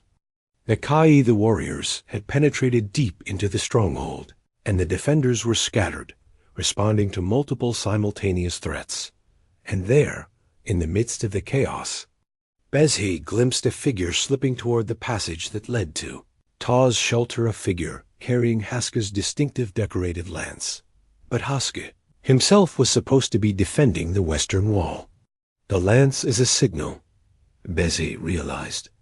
Aloud, to identify allies to the Nakai. He changed direction immediately, racing to intercept the warrior before he could reach Ta. Bézhé raced through the narrow passages between stone dwellings, tracking the figure with Haske's lance. Ahead, he could hear fighting, the clash of weapons, cries of the wounded, commands shouted in 2 languages. But his focus remained singular. Reach Ta before the traitor did. He rounded a corner to find 3 Nakai, the warriors, engaged with a small group of defenders outside the entrance to the inner chambers. Beyond them, the lance-bearing figure had already slipped inside. Without hesitation, Bézhé launched himself into the fray. His war shield deflected a thrust spear. His stone-headed war club crushed the skull of the nearest attacker. Fighting with the cold precision his father had taught him, he cleared a path through the melee. "Hold them here," he commanded the defenders. before plunging into the inner chambers. Inside, frightened faces turned toward him. Children, elders, and the wounded who had been moved from the medicine lodge for safety. They pointed wordlessly toward a side passage that led to the deepest chamber, where Tałé had been placed for maximum protection. As Bézhé approached the final chamber, he heard voices Tałé's, raised in defiance, and a man's, speaking in low, urgent tones. He slowed his approach, moving silently, as he had been taught for his first hunt, and peered around the corner. The scene before him stilled his breath. Tałé stood backed against the far wall, one hand protectively covering her belly, the other clutching the turquoise amulet he had given her. Facing her, his back to Bézhé, stood not a warrior carrying Haska's lance, but Haska himself. "There is no time for debate," Haska was saying. "The Nakai breach our defenses at every turn. Bézhé's leadership has failed. He will not survive this day." "So you betray your own people?" Tałé challenged. "You guide enemies to slaughter children and elders?" "I save those who can be saved," Haska countered. "Senabahí wants only you and Bézhé. Once he has you both, he will withdraw with honor." "Satisfied, and you will become chief," Tałé concluded, "leading what remains of a broken people." "I will rebuild the tribe stronger than before," Haska insisted, "without foreign influence, without divided loyalties." Bézhé stepped into the chamber, his war club held ready. "Without honor," he added coldly. Haska spun, his lance instantly positioned for defense. His face registered surprise, then a calculating assessment. "You should be at the western wall," he said, "defending against the main attack." "There is no main attack at the western wall," Bézhé replied. "Only a diversion to draw me away from your true target." He nodded toward Tałé. "How long have you been communicating with Senabahí?" A flicker of admiration crossed Haska's face. "Since the first council where you acknowledged her child. I saw then what your weakness would cost our people." "So you arranged an attack on your own tribe?" "I arranged for the removal of a threat." Haska's stance shifted subtly, preparing to strike. "Senabahí seeks only the woman and you. I negotiated to spare the rest." "And you believe he would honor such an agreement?" Bézhé asked incredulously. "He has given his word as a war chief, while his warriors kill our children," Bézhé said bitterly. "You are blind as well as treacherous." Outside, the sounds of battle grew louder. Time was running short. "Surrender her to me," Haska demanded. "If you truly care for the tribe, give Senabahí what he wants. And if I refuse?" Haska's expression hardened. "Then you condemn everyone within these walls to death." In that moment, a startling realization came to Bézhé that Tałé had tried to explain when she spoke. Of different forms of strength. His entire life, he had been taught that a chief's duty was to protect the tribe at all costs, to place collective survival above all else. It was why his father had ruled with such rigid authority, why his grandfather had made brutal decisions. In times of crisis, but what was a tribe without its core values? What remained of the people if they abandoned their most vulnerable in the name of survival? "There is another way," Bézhé said, his voice steady with newfound clarity. "There is no other way," Haska insisted, his lance tip wavering between Bézhé and Tałé. "Either she goes to Senabahí, or we all perish." "No," Bézhé countered. "There is an ancient law one not invoked for 7 generations, the sacred challenge." Haska's eyes widened with recognition. The sacred challenge was rarely spoken of, preserved in the tribe's most guarded oral traditions. It allowed a chief, in times of gravest peril, to invoke the protection of ancient spirits through ritual combat with an external threat. "You would face Senabahí alone?" Haska asked, disbelief evident in his voice. "I would," Bézhé confirmed. "Chief against chief. The ancient way." Before Haska could respond, a new sound penetrated the chamber. Tałé's sudden, sharp intake of breath. Both men turned to see her face contort with pain, her hands clutching her belly. "The child," she gasped. "It comes." For a suspended moment, the three adults remained frozen, Bézhé and Haska, locked in mutual assessment. Tałé bent forward with the first pangs of labor. The sounds of battle continued outside, but in this chamber, time seemed to pause. Tałé recovered first, straightening with the practiced focus of a woman who had witnessed many births. "This changes nothing," she said firmly, though her breathing remained controlled and careful. "Do what you must, Bézhé." Her courage galvanized him. Bézhé turned back to Haska, decision crystallizing. "Take me to Senabáhi," he commanded. I invoked the sacred challenge before him and all witnesses. Haska's expression wavered between calculation and genuine surprise. "He may not honor the old ways. If he is the war chief you claim, he will understand the power of ritual combat," Bézhé countered, "and the glory of defeating an enemy chief in single battle. And if he refuses, then nothing is lost. The battle continues as before." Haska considered this, his lance lowering slightly. "And the woman remains protected," Bézhé stated flatly. "That is non-negotiable." Before Haska could respond, Zhu burst into the chamber, several women behind her. The old medicine woman took in the scene with one sharp glance, understanding. Immediately, "The child comes early," she said, moving to Ta's side without acknowledging the tension between the men. "Get him out of here," she added to Bézhé, nodding toward Haska. Earth is no place for treachery. The simple practicality of her command broke the standoff. Bézhé gestured toward the exit with his war club. "Lead the way," he told Haska. "Your chance to end this has come." As they departed, Bézhé cast one last glance at Tałé. Their eyes met briefly, hers clouded with pain but resolute, his filled with promises he hoped he could keep. Outside, the fighting had reached a temporary lull. The Nakai they had secured the southern section of the stronghold, but were regrouping rather than pressing forward. It appeared they too were awaiting direction. Bézhé summoned Sokev and the remaining war leaders, quickly explaining both Haska's betrayal and his own plan. "The sacred challenge?" Sokanth repeated incredulously. "Not seen in our lifetime." "It is our best hope," Bézhé insisted. "If Senabáhi accepts, it could end the bloodshed. And if you fall?" Another war leader asked. "Then you continue the fight," Bézhé replied. But with Senabáhi committed to ritual combat, his warriors would be bound by honor to withdraw if he lost. "Honor among the Nakai V," Sokanth muttered skeptically. "They follow the same ancestors we do," Bézhé reminded him. "The old ways have power for them as well." "With arrangements made for the tribe's defense should his gambit fail," Bézhé approached the line where Apache and Nakai the forces faced each other across a blood-stained clearing.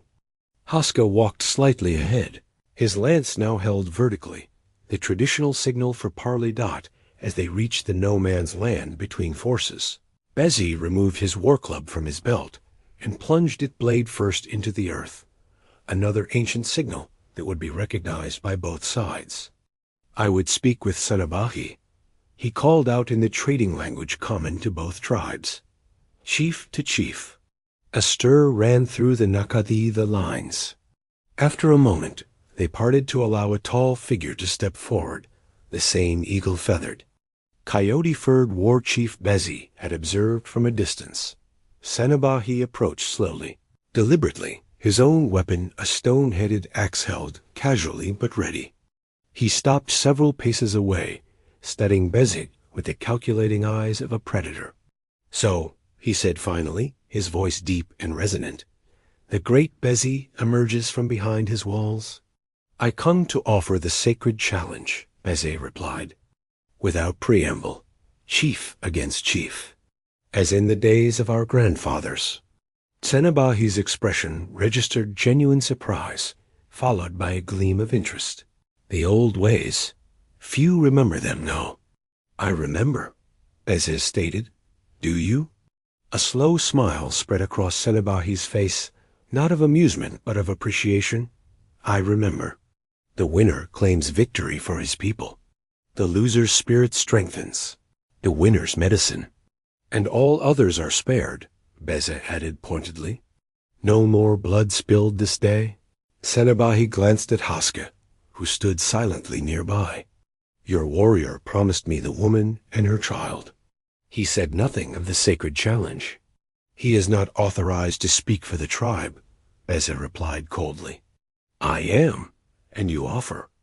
Yourself in the woman's place? I offer combat, chief to chief, with all our ancestors as witness. Senebahi considered this, his hand tightening around his axe haft. What prevents me from simply continuing the attack? My warriors have breached.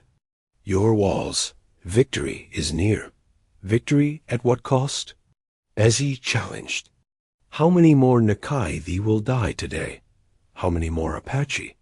The sacred challenge offers you honor as well as triumph. A drum began to beat from somewhere in the Apache lines, the slow, distinctive rhythm used in ancient ceremonies. The sound seemed to reach something within Senebahi, whose eyes grew distant for a moment, as if listening to voices only he could hear. When he focused again on Bézhé, his decision was clear. I accept the sacred challenge. We will fight as the old ones fought, with all spirits watching. Word spread quickly through both forces. Warriors on each side reacted with a mixture of awe and anticipation. The sacred challenge was known in legend, but had not been witnessed by any living person. Preparations began immediately, following half-remembered protocols passed down through generations. A circular space was cleared in the neutral ground between the opposing forces. By tradition, the combat would take place on a sacred hide-in. This case, the white buffalo skin that had been preserved in the tribe's most sacred bundle for over a century.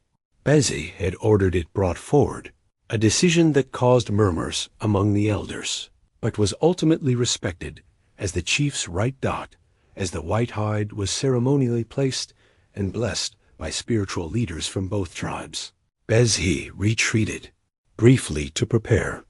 Sokemth accompanied him to a small clearing behind the Apache lines. The child comes, the old warrior informed him. Nizu says the birth progresses rapidly. Bézhé absorbed this news, feeling the strange intersection of life and death that now pivoted around his actions. If I fall, he said quietly, you must protect them, both mother and child. Get them to the high caves. There are supplies hidden there that could sustain them until help arrives from our allies to the east. Sokemth nodded solemnly. It will be done. But do not speak of falling, my chief. Your arm is strong, your heart pure. The ancestors will guide your blows. Perhaps, Bézhé replied, but Senebahi is younger and renowned for his skill in combat. The old warrior's weathered hand gripped Bézhé's shoulder. Age brings wisdom, and you fight for more than glory. As Bézhé prepared, removing his protective leather shirt to fight bare-chested as tradition required, painting fresh war symbols, on his skin a commotion arose from the direction of the inner chambers. To his shock, he saw his mother Nzaya approaching with purpose in her stride. Behind her walked two women carrying a stretcher, upon which lay Tałé, her face contorted with the effort of containing her pain. Mother, Bézhé protested, she should not be moved. The child's birth will not wait for your battle to conclude, Nzaya replied pragmatically. And she insisted on being present. Tałé's eyes found his, bright with determination despite her condition. I will see. This end, she managed between controlled breaths. My presence ... reminds you ... what you fight for. Bézhé knelt beside her stretcher. You should be in the safety of the inner chambers. There is no safety, while this remains. Unresolved, she countered. The child and I. We are strongest near you. Before he could argue further, drums began to beat from both sides, the call to commence the sacred challenge. Bézhé touched Taw's hand briefly, then rose to his full height. Place her where she can see, but remain protected, he instructed.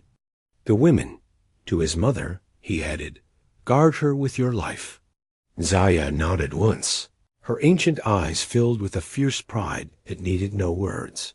Bézhé approached the white buffalo hide, his war shield in one hand, war club in the other.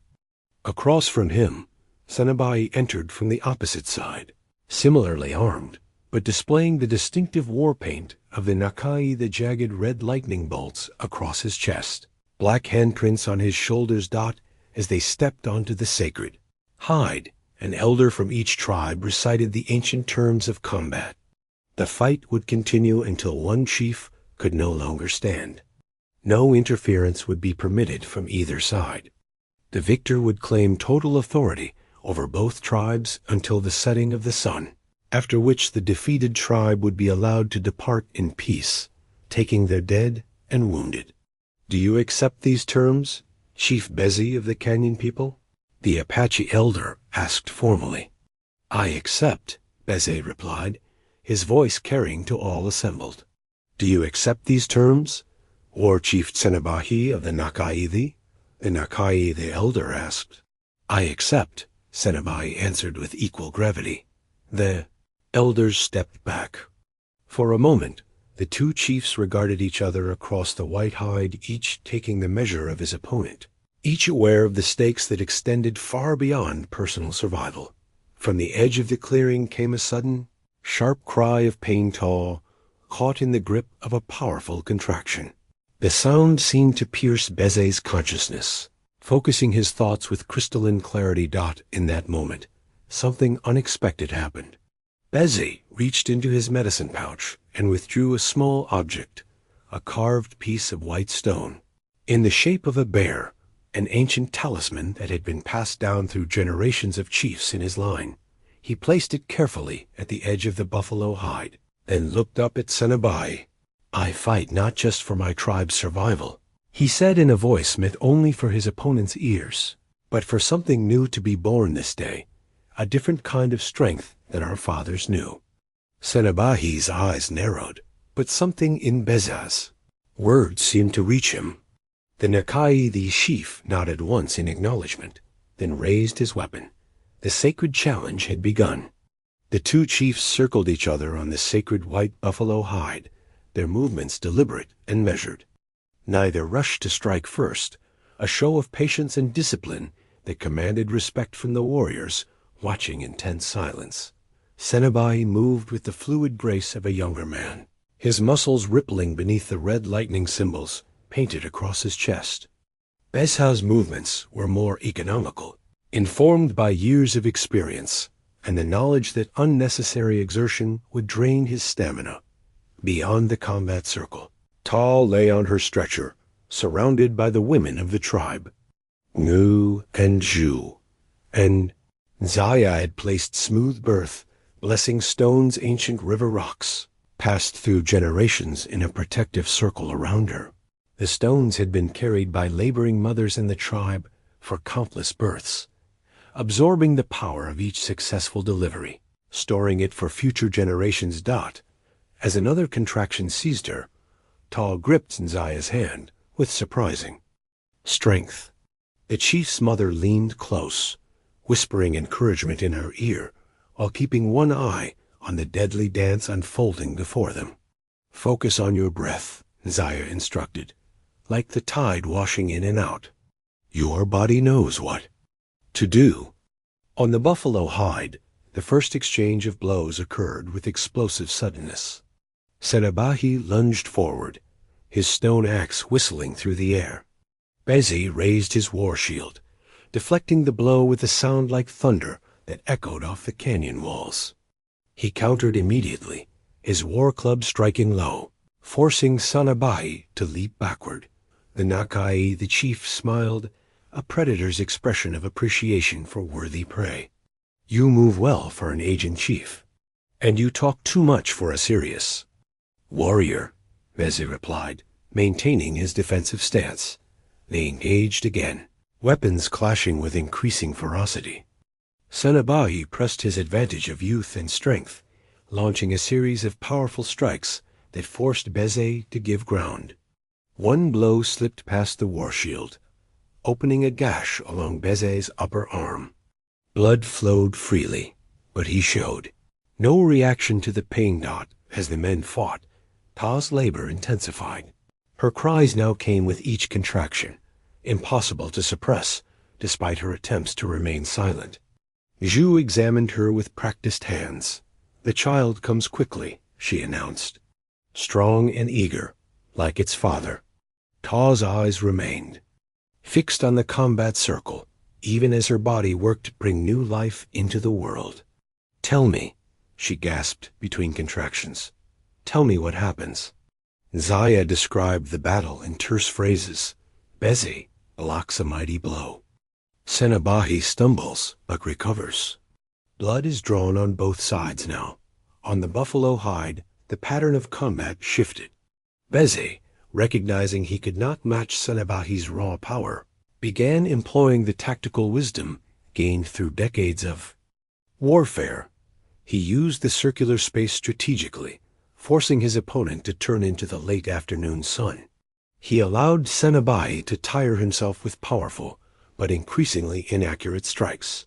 Yet the younger chief was formidable. A sweeping blow caught Bézhé's side, sending him stumbling to one knee. A collective gasp rose from the Apache witnesses.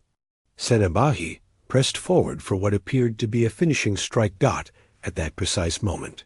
Tałé's voice rose in a primal scream that pierced the battlefield.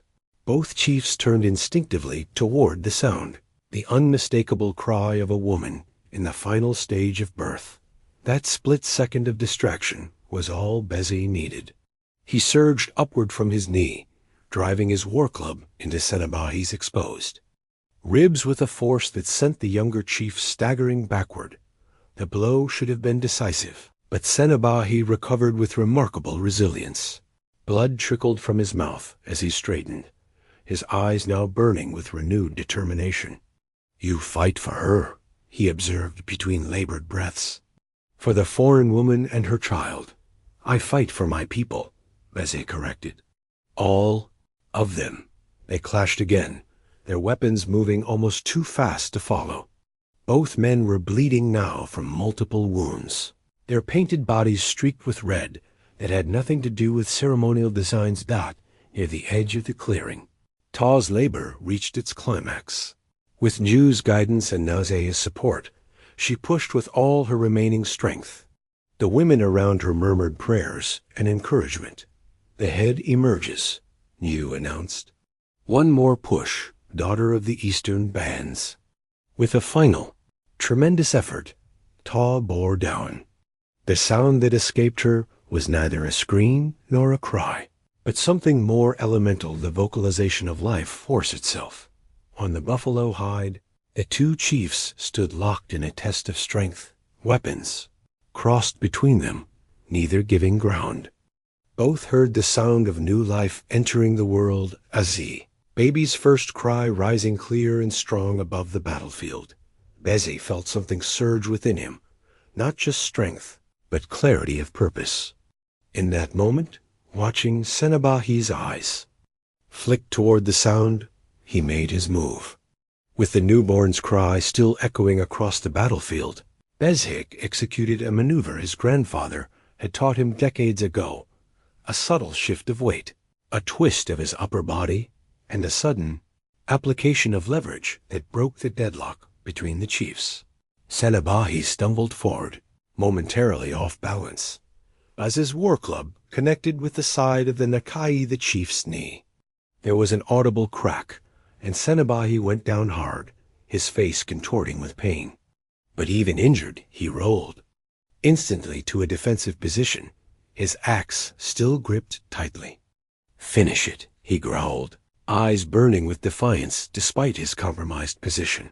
Bézhé raised his club for the final blow, then paused, his gaze moving from Senabahi to the crowd of Nakawi the warriors, watching with tense anticipation. Among them stood his cousin Desnabi, the traitor who had fled to the enemy tribe. The man's expression was a mixture of hatred and fear. In that suspended moment, the newborn cried again, a sound of vitality and new beginnings. Bézhé lowered his weapon slightly. Yield, he said to Senabahi. Live to lead your people another day. Surprised murmurs rose from both sides.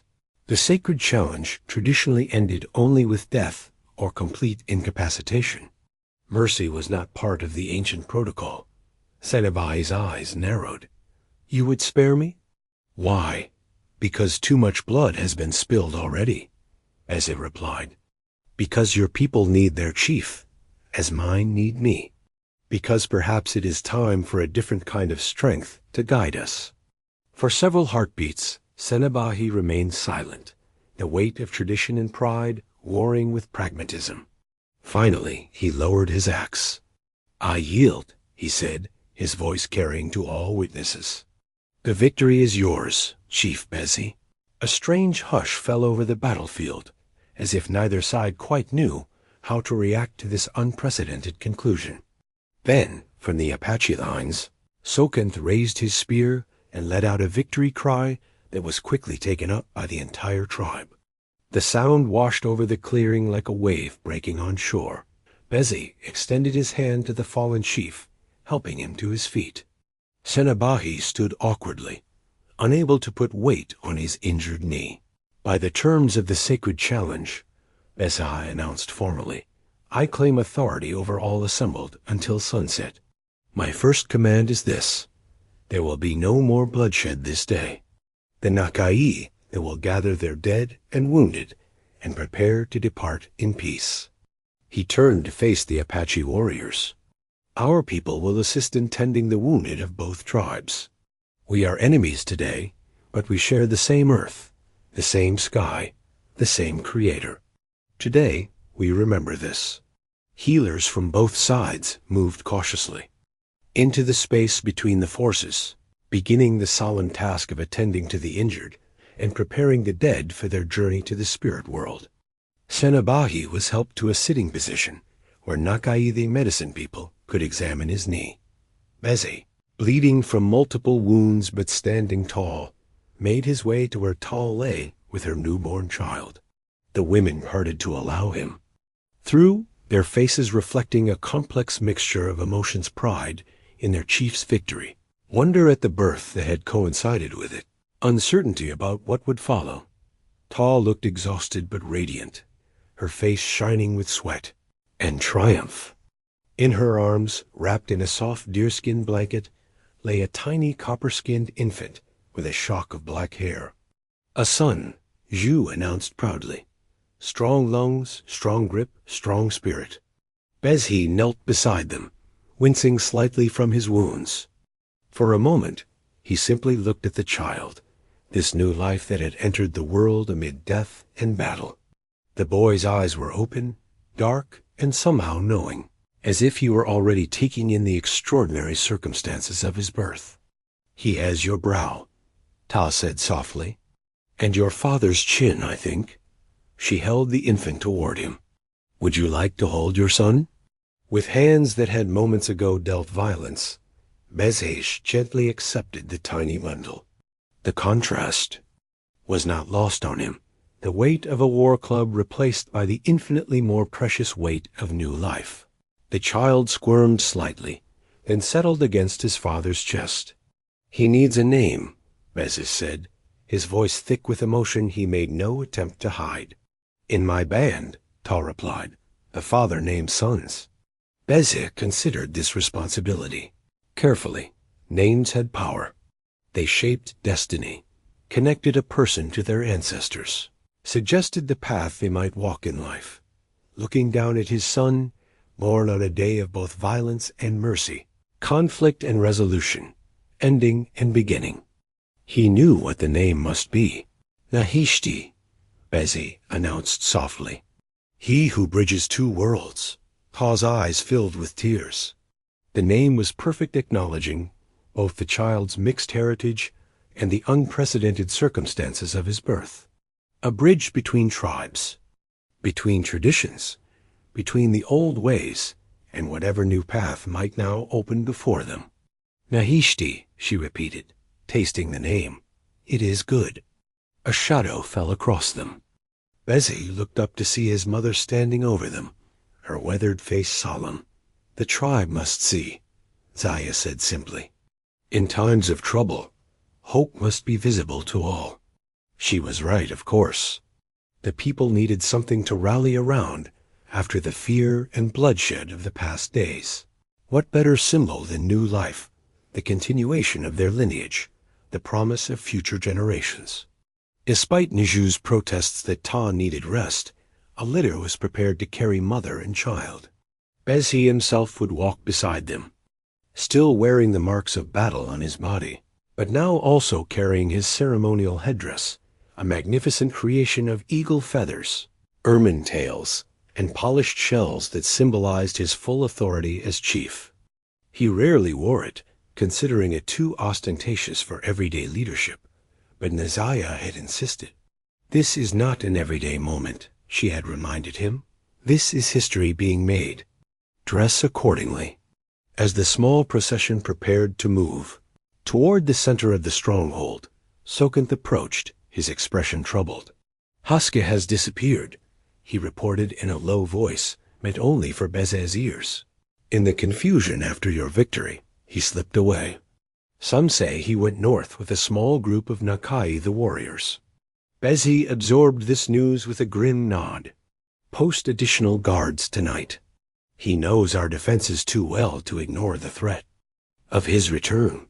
And what of the Nakai the chief? Sokanth asked. He prepares his people to depart as you commanded, but some warriors question whether we should allow a defeated enemy to leave with such ease. The terms of the sacred challenge are clear, Bézhé replied firmly. They depart in peace at sunset. We honor our word. Sokanth nodded, though doubt lingered in his eyes. And tomorrow? What then? Does this day change the generations of conflict between our peoples? Perhaps not, Bézhé acknowledged. But it offers a possibility that did not exist before. With these matters addressed, the procession began its slow journey through the stronghold.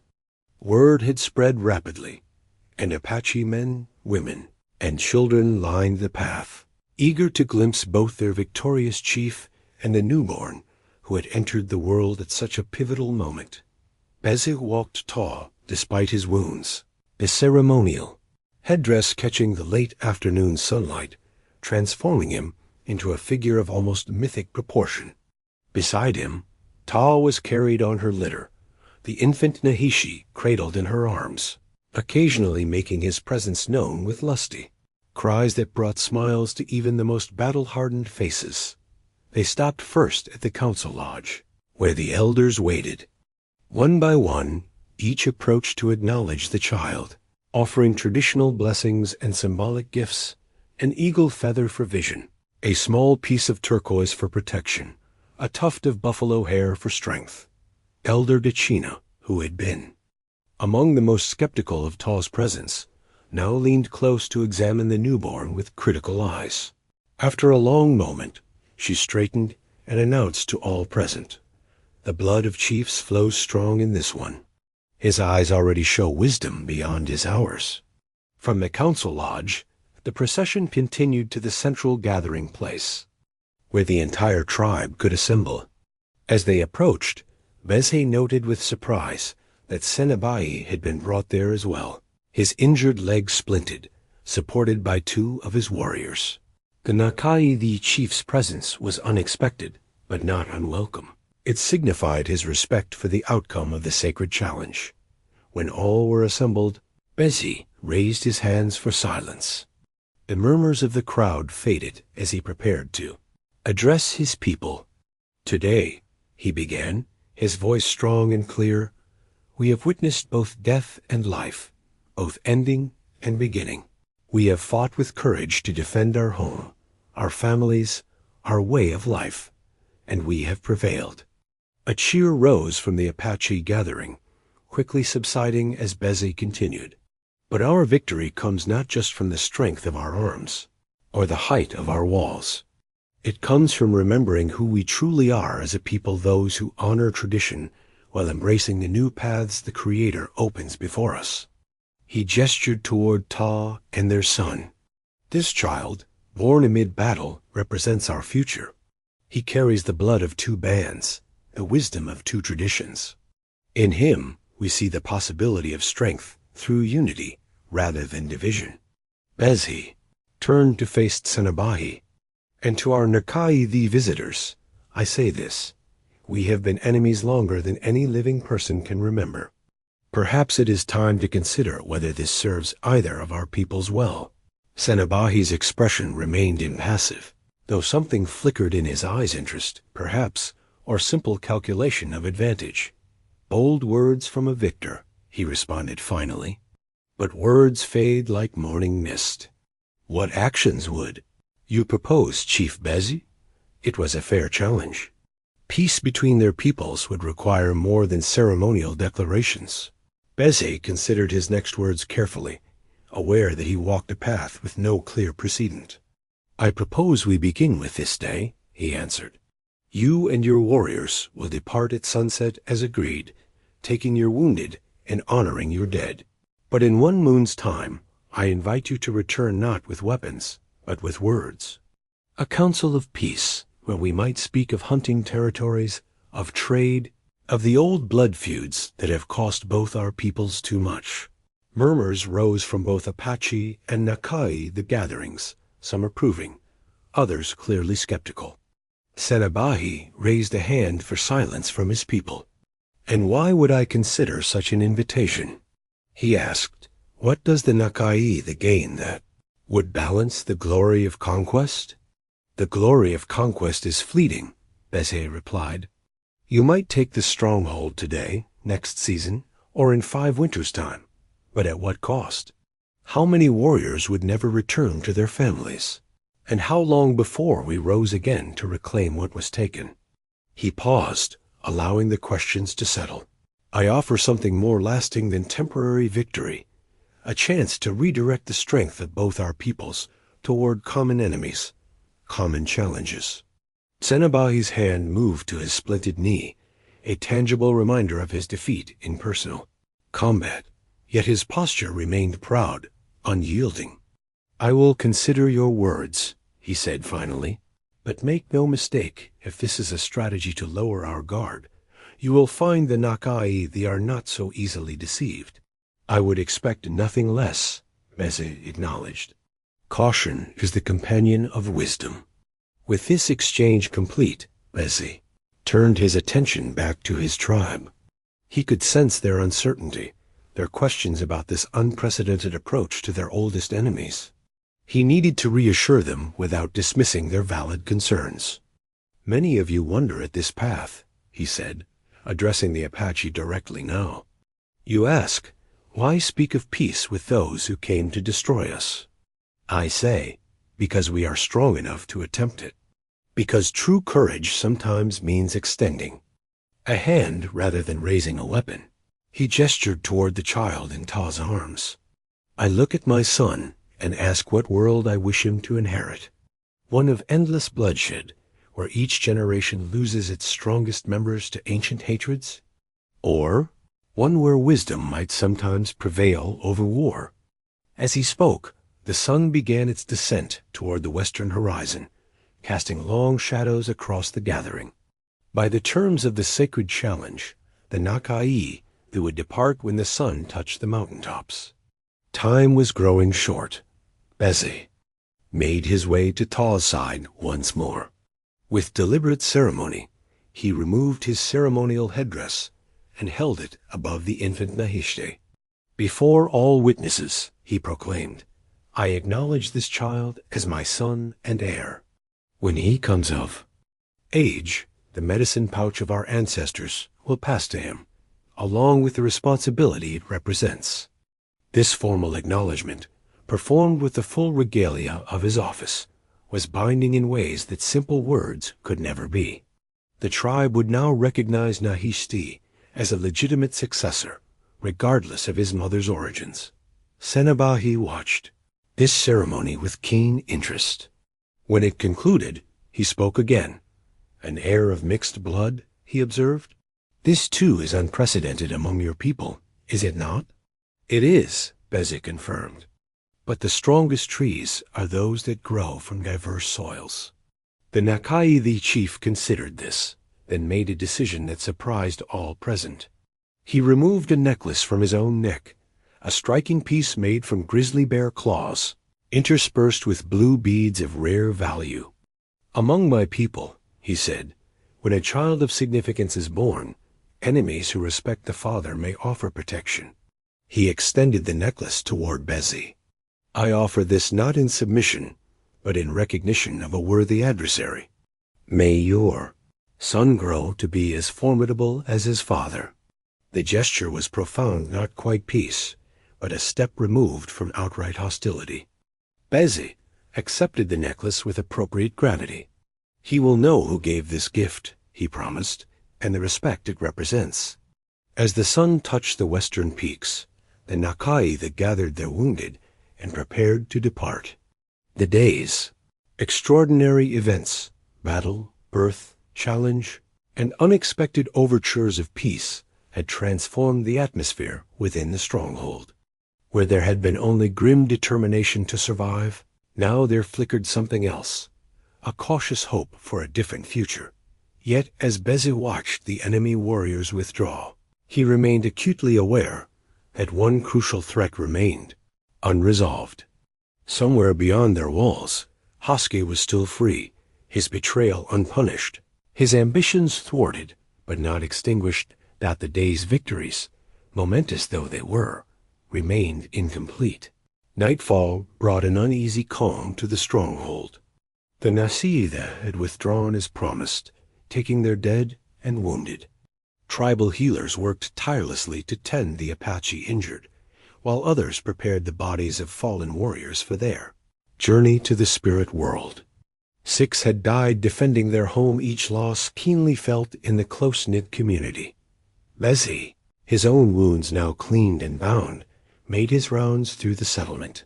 He spoke with each family who had lost someone, offering not just the formal condolences of a chief, but the genuine compassion of a man who understood their grief. At each dwelling, he left a small token of feather, a piece of turquoise, a carved wooden figure symbols that the fallen would be remembered in tribal memory. In the inner chambers, Ta rested with their newborn son. The birth had been quick, but draining, and Naiju had ordered complete rest for at least a day. Bézhé visited briefly, finding mother and child sleeping peacefully under Naya's watchful eye. She has strength beyond her size, his mother observed quietly, and the child, already he shows your stubbornness. Bézhé smiled slightly. Then he will need great wisdom to balance it. As did you, Zaya replied with the faintest hint of humor. Go now, complete your duties. We guard them well.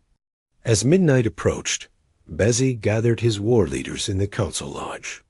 Their faces showed the strain of the day's events, exhaustion, relief, lingering tension, and for some, uncertainty about the unexpected overture toward the Nakai. The Haske remains our most immediate concern, Bézhé began without preamble.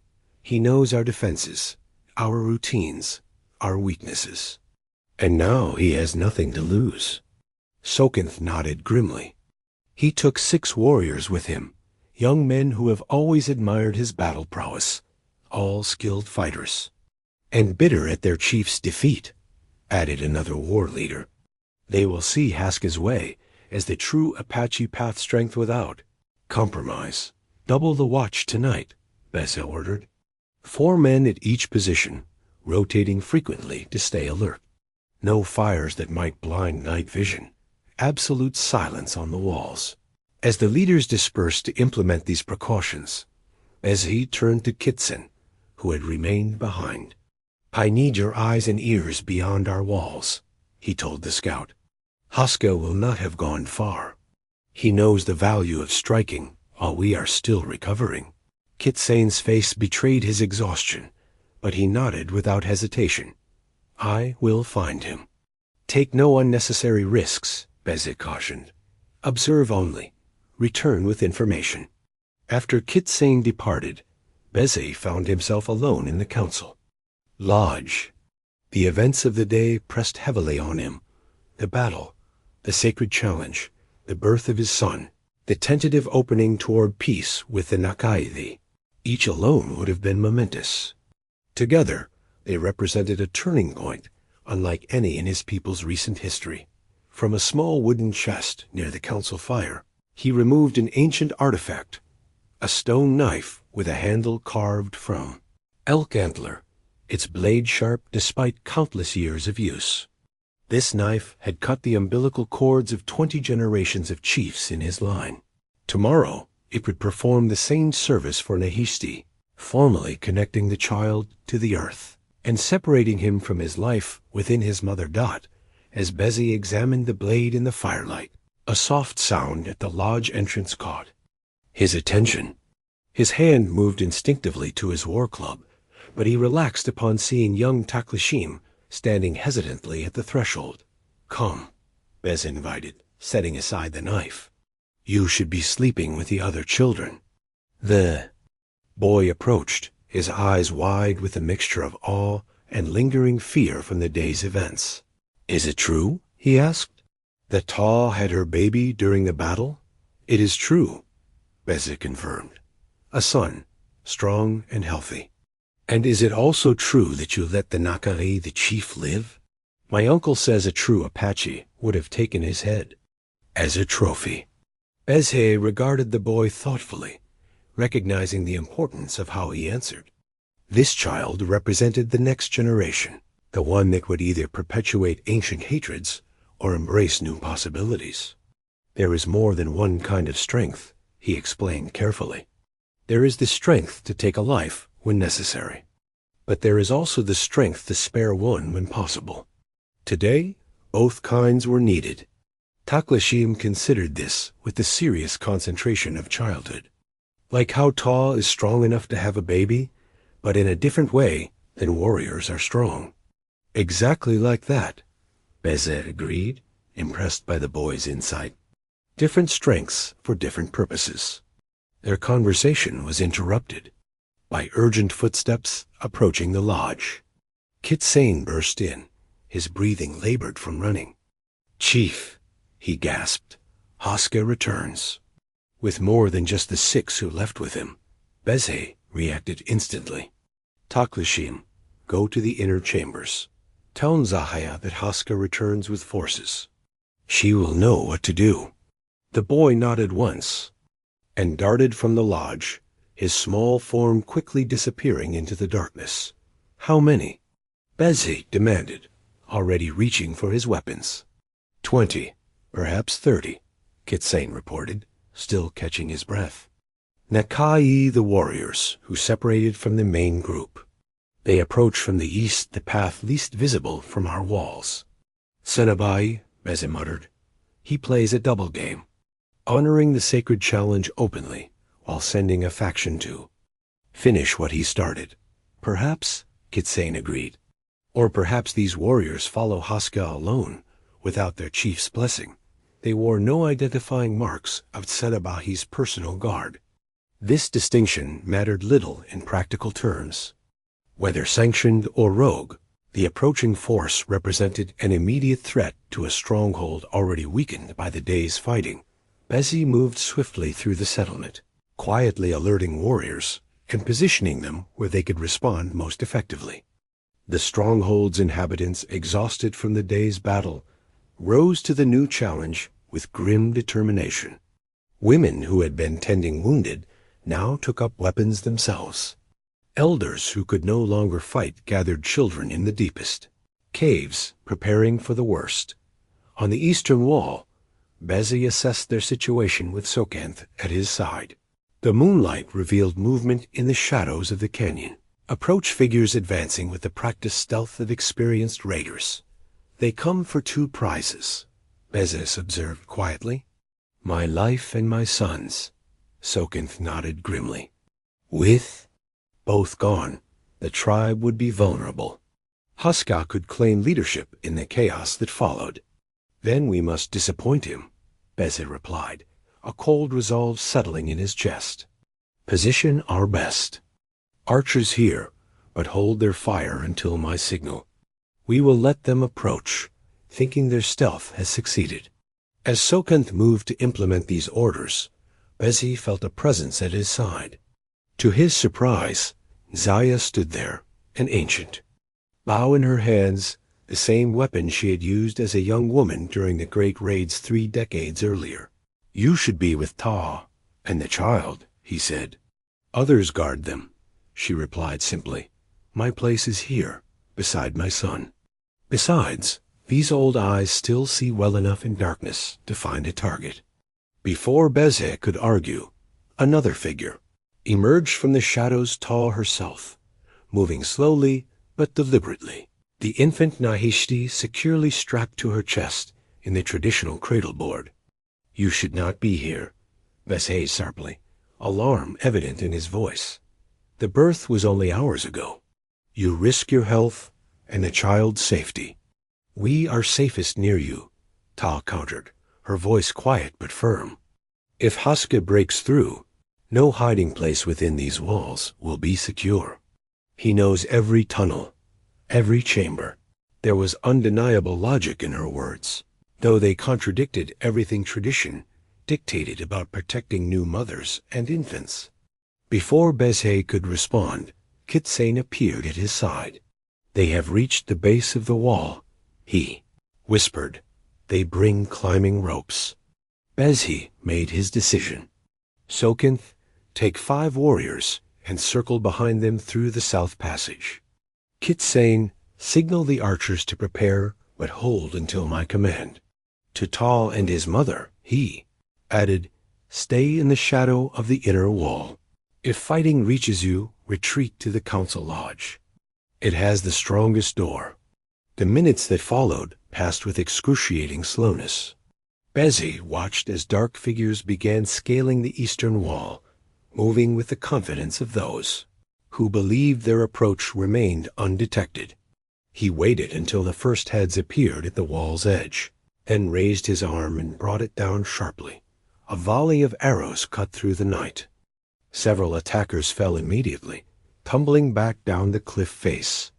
Others, more fortunate or skilled, managed to pull themselves onto the wall despite the barrage. Engaging the defenders in close combat. In the confusion, Bézhé lost sight of one crucial figure, Haske himself. The traitor had not been among those scaling the wall, which meant he must have found another way in. Realization struck with terrible clarity. A spring tunnel, he said aloud. Soken's group will miss him entirely. As if summoned by his name, Haske appeared suddenly from the darkness behind them, 6 warriors at his back. They had indeed used the hidden tunnel near the spring, the same passage that had been breached during the earlier battle. The great Chief Bézhé, Haske called out, his voice carrying across the space between them. So predictable in your tactics. Always protecting the walls while leaving the tunnels. Vulnerable.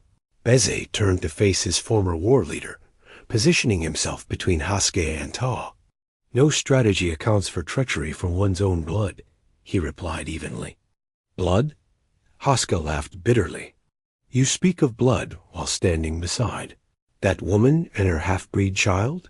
You, who would dilute our lineage for the sake of your own desires? I stand beside my family, Bézhé corrected. As a true Apache should. Haske's face contorted with disgust. Then die beside them. With these words, Haske and his warriors attacked. Unlike the earlier battle with the Nakaithi, this confrontation had a personal ferocity that made it all the more dangerous. These were men who knew each other, who had fought side by side for years, who understood each other's tactics and weaknesses. Bézhé met Haske's charge directly, their weapons clashing with a violence that sent sparks into the darkness. Around them, warriors engaged in their own desperate struggles.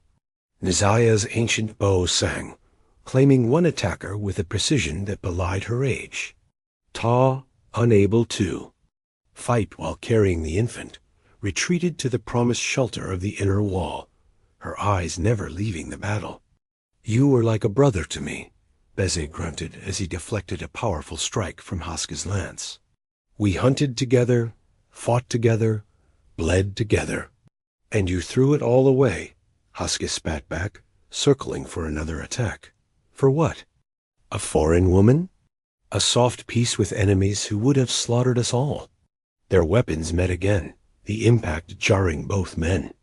Despite his wounds from the earlier combat with Senabahi, Bézhé matched Haska's strength and speed. What he lacked in youthful power, he made up for in experience and tactical judgment. You never understood true leadership, as he said, pressing his own attack now. It requires more than strength of arm. It demands strength of vision. Vision? Haska laughed bitterly, narrowly avoiding Bézhé's war club. I see clearly enough. I see a chief who grows weak, who speaks of peace when war is needed, who embraces outsiders while true Apache blood is spilled. Their deadly dance continued across the narrow walkway of the eastern wall. Below them, more fighting erupted as Soken's group engaged attackers from behind. The tide was turning in the Apache favor, but Haska's personal guard, the 6 who had fled with him, originally fought with the desperate knowledge that defeat meant certain death for their betrayal. In a sudden move, Haska feinted left, then drove his lance toward Bézhé's exposed side. The chief twisted, avoiding a fatal wound, but feeling the sharp point tear through flesh. Fresh blood soaked the bandages from his earlier injuries. Sensing advantage, Haska pressed forward relentlessly. His youth and relatively unwounded state began to tell as Bézhé was forced back step by step along the wall. The chief's movements, though still skilled, grew visibly slower. You see, Haska taunted, already your strength fails. How will you protect her? How will you protect that child? The tribe deserves a leader who can defend it with more than pretty words about peace. From her position by the inner wall, Tałé watched the deadly confrontation with growing alarm. She could see what Bézhé, perhaps could not the calculated strategy in Haska's attacks. He was herding the chief toward a section of wall damaged in the earlier fighting, where footing would be treacherous. Behind you, she called out in warning. The broken stones? Bézhé reacted instantly to her voice, sidestepping just as his heel would have found empty air instead of solid footing. The move surprised Husky, whose forward momentum carried him slightly past his target. In that fractional opening, Bézhé struck not with his war club, but with the ancient stone knife he had retrieved earlier. The blade, kept razor-sharp through generations, found the gap between Haska's ribs. The trader's eyes widened in shock. His decorated lance clattered to the stone walkway as his hands moved instinctively to the wound. Blood dark and copious in the moonlight spilled between his fingers. You ... double quotes Haska gasped, disbelief evident in his voice. With the ceremonial knife? The blade that welcomes life, Bézhé confirmed grimly, can also bring death when necessary. Haska staggered, then slumped to his knees. Around them, the fighting had largely ceased. Those of Haska's followers still standing threw down their weapons on seeing their leader fallen. Kill me quickly, Haska demanded, blood now trickling from the corner of his mouth. As befits a warrior, Bézhé studied the man who had been his most trusted fighter, his childhood friend, his brother in all but blood. No, he said finally. You will face the tribe's justice. They will decide your fate. Fury and fear warred in Haska's eyes. Death would be cleaner. Yes, Bézhé agreed. It would. But the easier path is not always the right one. As warriors moved to secure Haska and the other survivors, Bézhé made his way to Tałé and their son. The infant had remained remarkably quiet throughout the battle, as if somehow understanding the need for silence. Your warning saved my life, Bézhé told her quietly. We protected each other, she replied. As it should be. The eastern sky had begun to lighten. the first hint of dawn breaking over the canyon rim. After the chaos and darkness of night, the gentle illumination revealed the cost of the battle bodies of friends and enemies alike, blood-staining ancient stones, the tangible evidence of division and betrayal. But the light also revealed something else. The survivors, gathering now in small groups, tending wounds, offering comfort, rebuilding what had been broken. And at the center, a chief and a woman from another band, their newborn son between them, all three alive, despite everything that had conspired against them. In that moment, as night surrendered to day, the stronghold fell quiet. The battle for legacy was over. 3 days passed. The dead were honored with traditional ceremonies. Their bodies returned to the earth, with songs that would guide their spirits to the ancestors. The wounded recovered under Zhu's careful ministrations. Their bandages changed daily, their pain eased with ancient remedies. Haska and his surviving followers were held in a secure dwelling, guarded day and night while the tribe decided their fate. Some called for immediate execution. Others, remembering Haska's years of service before his betrayal, advocated for exile instead. The debate continued in council meetings that stretched from sunrise to sunset. On the fourth morning after the battle, as the stronghold began returning to its normal rhythms, a scout reported riders approaching from the east, not warriors this time, but a small delegation bearing the white feather banner of peaceful intent. Bézhé, who had been conducting the ceremonial blessing of his sons, cradleboard, handed the sacred object to Tałé and made his way to the lookout point. Through the morning haze, he recognized the distinctive headdress of Senabáhi at the head of the approaching group. "The Nakai, the chief, returns," he told the gathered warriors. "Earlier than our agreement specified.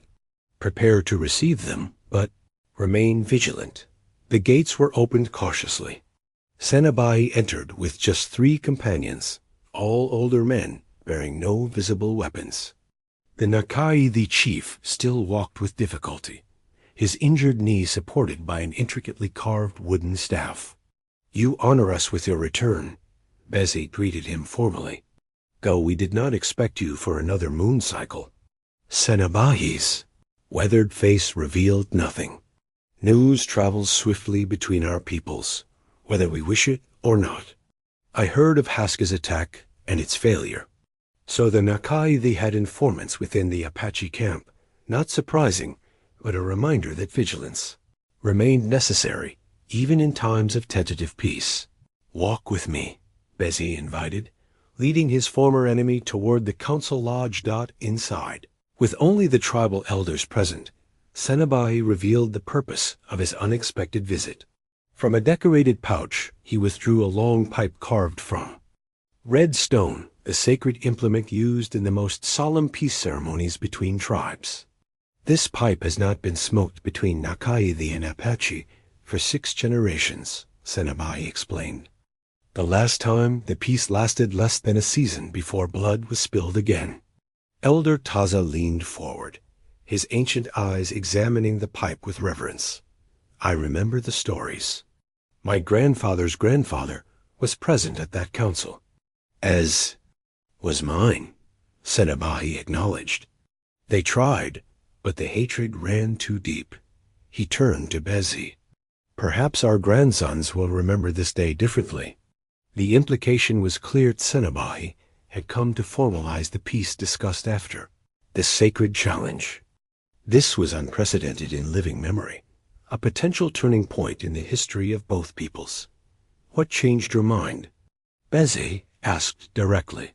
3 days ago, you spoke of considering peace. Today, you bring the sacred pipe." Senabáhi's expression softened slightly. "I learned that Haska came to you with some of my warriors' who acted without my blessing. This shamed me. I would not have our first words of peace tainted by such dishonor. And those warriors will never return to the Nakai," Senabáhi stated flatly. "They broke faith with their chief. Their fate is their own." The sacred pipe ceremony required extensive preparation. While the elders discussed the protocols, Bézhé sought out Ta, finding her near the spring, where she was performing the newborn's first water blessing, an important ritual in both their traditions. Senabei returns with the peace pipe. He told her as she carefully touched drops of spring water to the infant's forehead. Ta's hands paused momentarily and continued the ritual. "You have achieved what no chief has managed in 6 generations," she said quietly. "We have achieved it," he corrected. "Your presence, your courage, your wisdom all have played their part in bringing us to this moment." She completed the water blessing, then wrapped Nahishti securely in the cradle board. The child, now 4 days old, regarded the world with alert eyes that seemed to absorb everything around him. "He should be present for the pipe ceremony," Bézhé suggested, "as a symbol of what we build for the future." Ta nodded in agreement. "In my band, we believe children too young to speak can still see the spirits that guide such ceremonies. His presence will invite their blessing." Together, they made their way to the central fire pit, where preparations for the peace ceremony were already underway. Apache and Nakai worked side by side, arranging stones in the sacred circular pattern, gathering the specific woods that would produce smoke pleasing to the Creator. Watching this cooperation tentative but genuine, Bézhé felt a profound shift within himself. The leadership his father had modeled, based on strength through separation and wariness of outsiders, had served its purpose for its time. But perhaps this generation called for something different: strength through connection, security through understanding, rather than isolation. As the winter moon completed its cycle, giving way to the first tender signs of spring, a ceremony unlike any in living memory took place in the central gathering space of the stronghold. The entire tribe assembled to witness the formal union of Chief Bézhé and Ta of the Eastern Bands.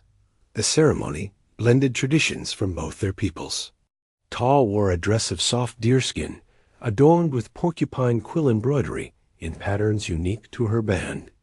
Around her shoulders draped a magnificent blanket, newly woven by the women of both tribes working together, its design incorporating symbols from both Apache traditions. The blanket told their story in patterns and colors, 2 separate paths, converging, strength found in unity, new life emerging from the joining. Bézhé stood tall and proud, his battle wounds now healed into scars that added character to his commanding presence.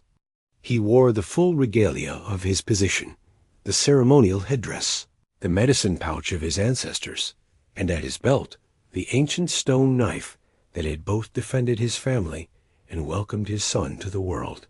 Between them, carried in Zaya's arms, was Nahishti, now 1 moon cycle old, alert and strong, his dark eyes taking in the colorful gathering with apparent fascination.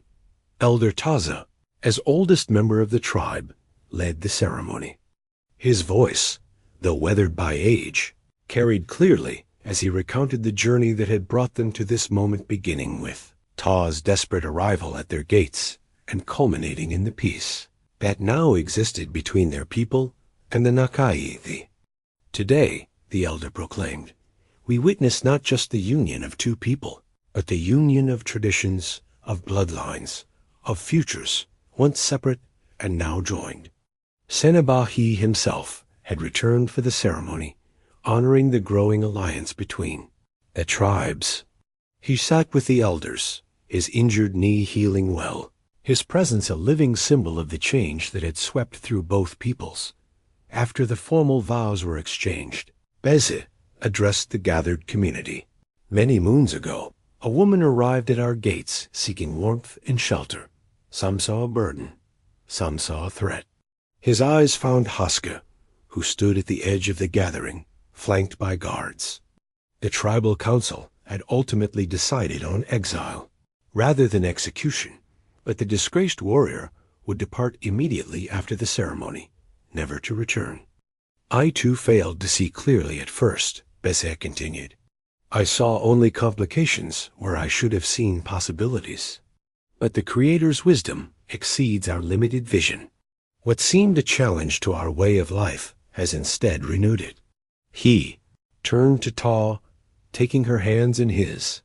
You brought not just a child to our people, but a new way of seeing strength, not as walls that separate, but as bridges that connect. Ta's response, spoken in the formal cadence of ceremonial speech, revealed the depth of her journey as well. I came seeking shelter for my child, uncertain of my welcome. I found not just protection, but purpose. Not just acceptance, but belonging. Her voice, normally soft, carried with surprising strength across the assembly. Two paths have become, one stronger for the joining. As the ceremony concluded, a new tradition was introduced, one that would be repeated in seasons to come. The massive gates of the stronghold, traditionally kept closed, except for hunting or trading parties, were symbolically opened wide. Through them came representatives from neighboring bands, including some of Ta's distant relatives who had survived the raids that claimed her immediate family. This opening of the gates represented the shift in the tribe's relationship with the outside world, not abandoning caution, but embracing the strength that came from selected connections rather than total isolation. As the celebration continued into the evening, with feasting and storytelling around communal fires, Bézhé and Tałé stepped away briefly with their son. They walked to the very spot where she had collapsed that winter day, where guards had raised spears against a desperate woman seeking shelter. The circle completes, Bézhé observed, looking from the gates to the child in Ta's arms. What began in winter's cold finds fruition in spring's warmth. Tałé nodded, her free hand finding his. And the journey continues. For us, for him, for all who come after. As if understanding his part in this moment, little Nahishte let out a sound, not a cry, but something resembling a laugh, his first. Both parents looked down in surprise and delight, then at each other. In that shared glance was everything that had brought them to this point: struggle and triumph, pain and healing, ending and beginning. The wind that had once carried bitter cold now brought the scent of new growth from the canyon below. The walls that had been built for protection now framed a view of expanded horizons. The freezing Apache woman and the wealthy Apache chief now stood as equals, their future baby now a living bridge between worlds, their separate journeys now a single path stretching toward a horizon neither could have imagined when winter winds first brought them together.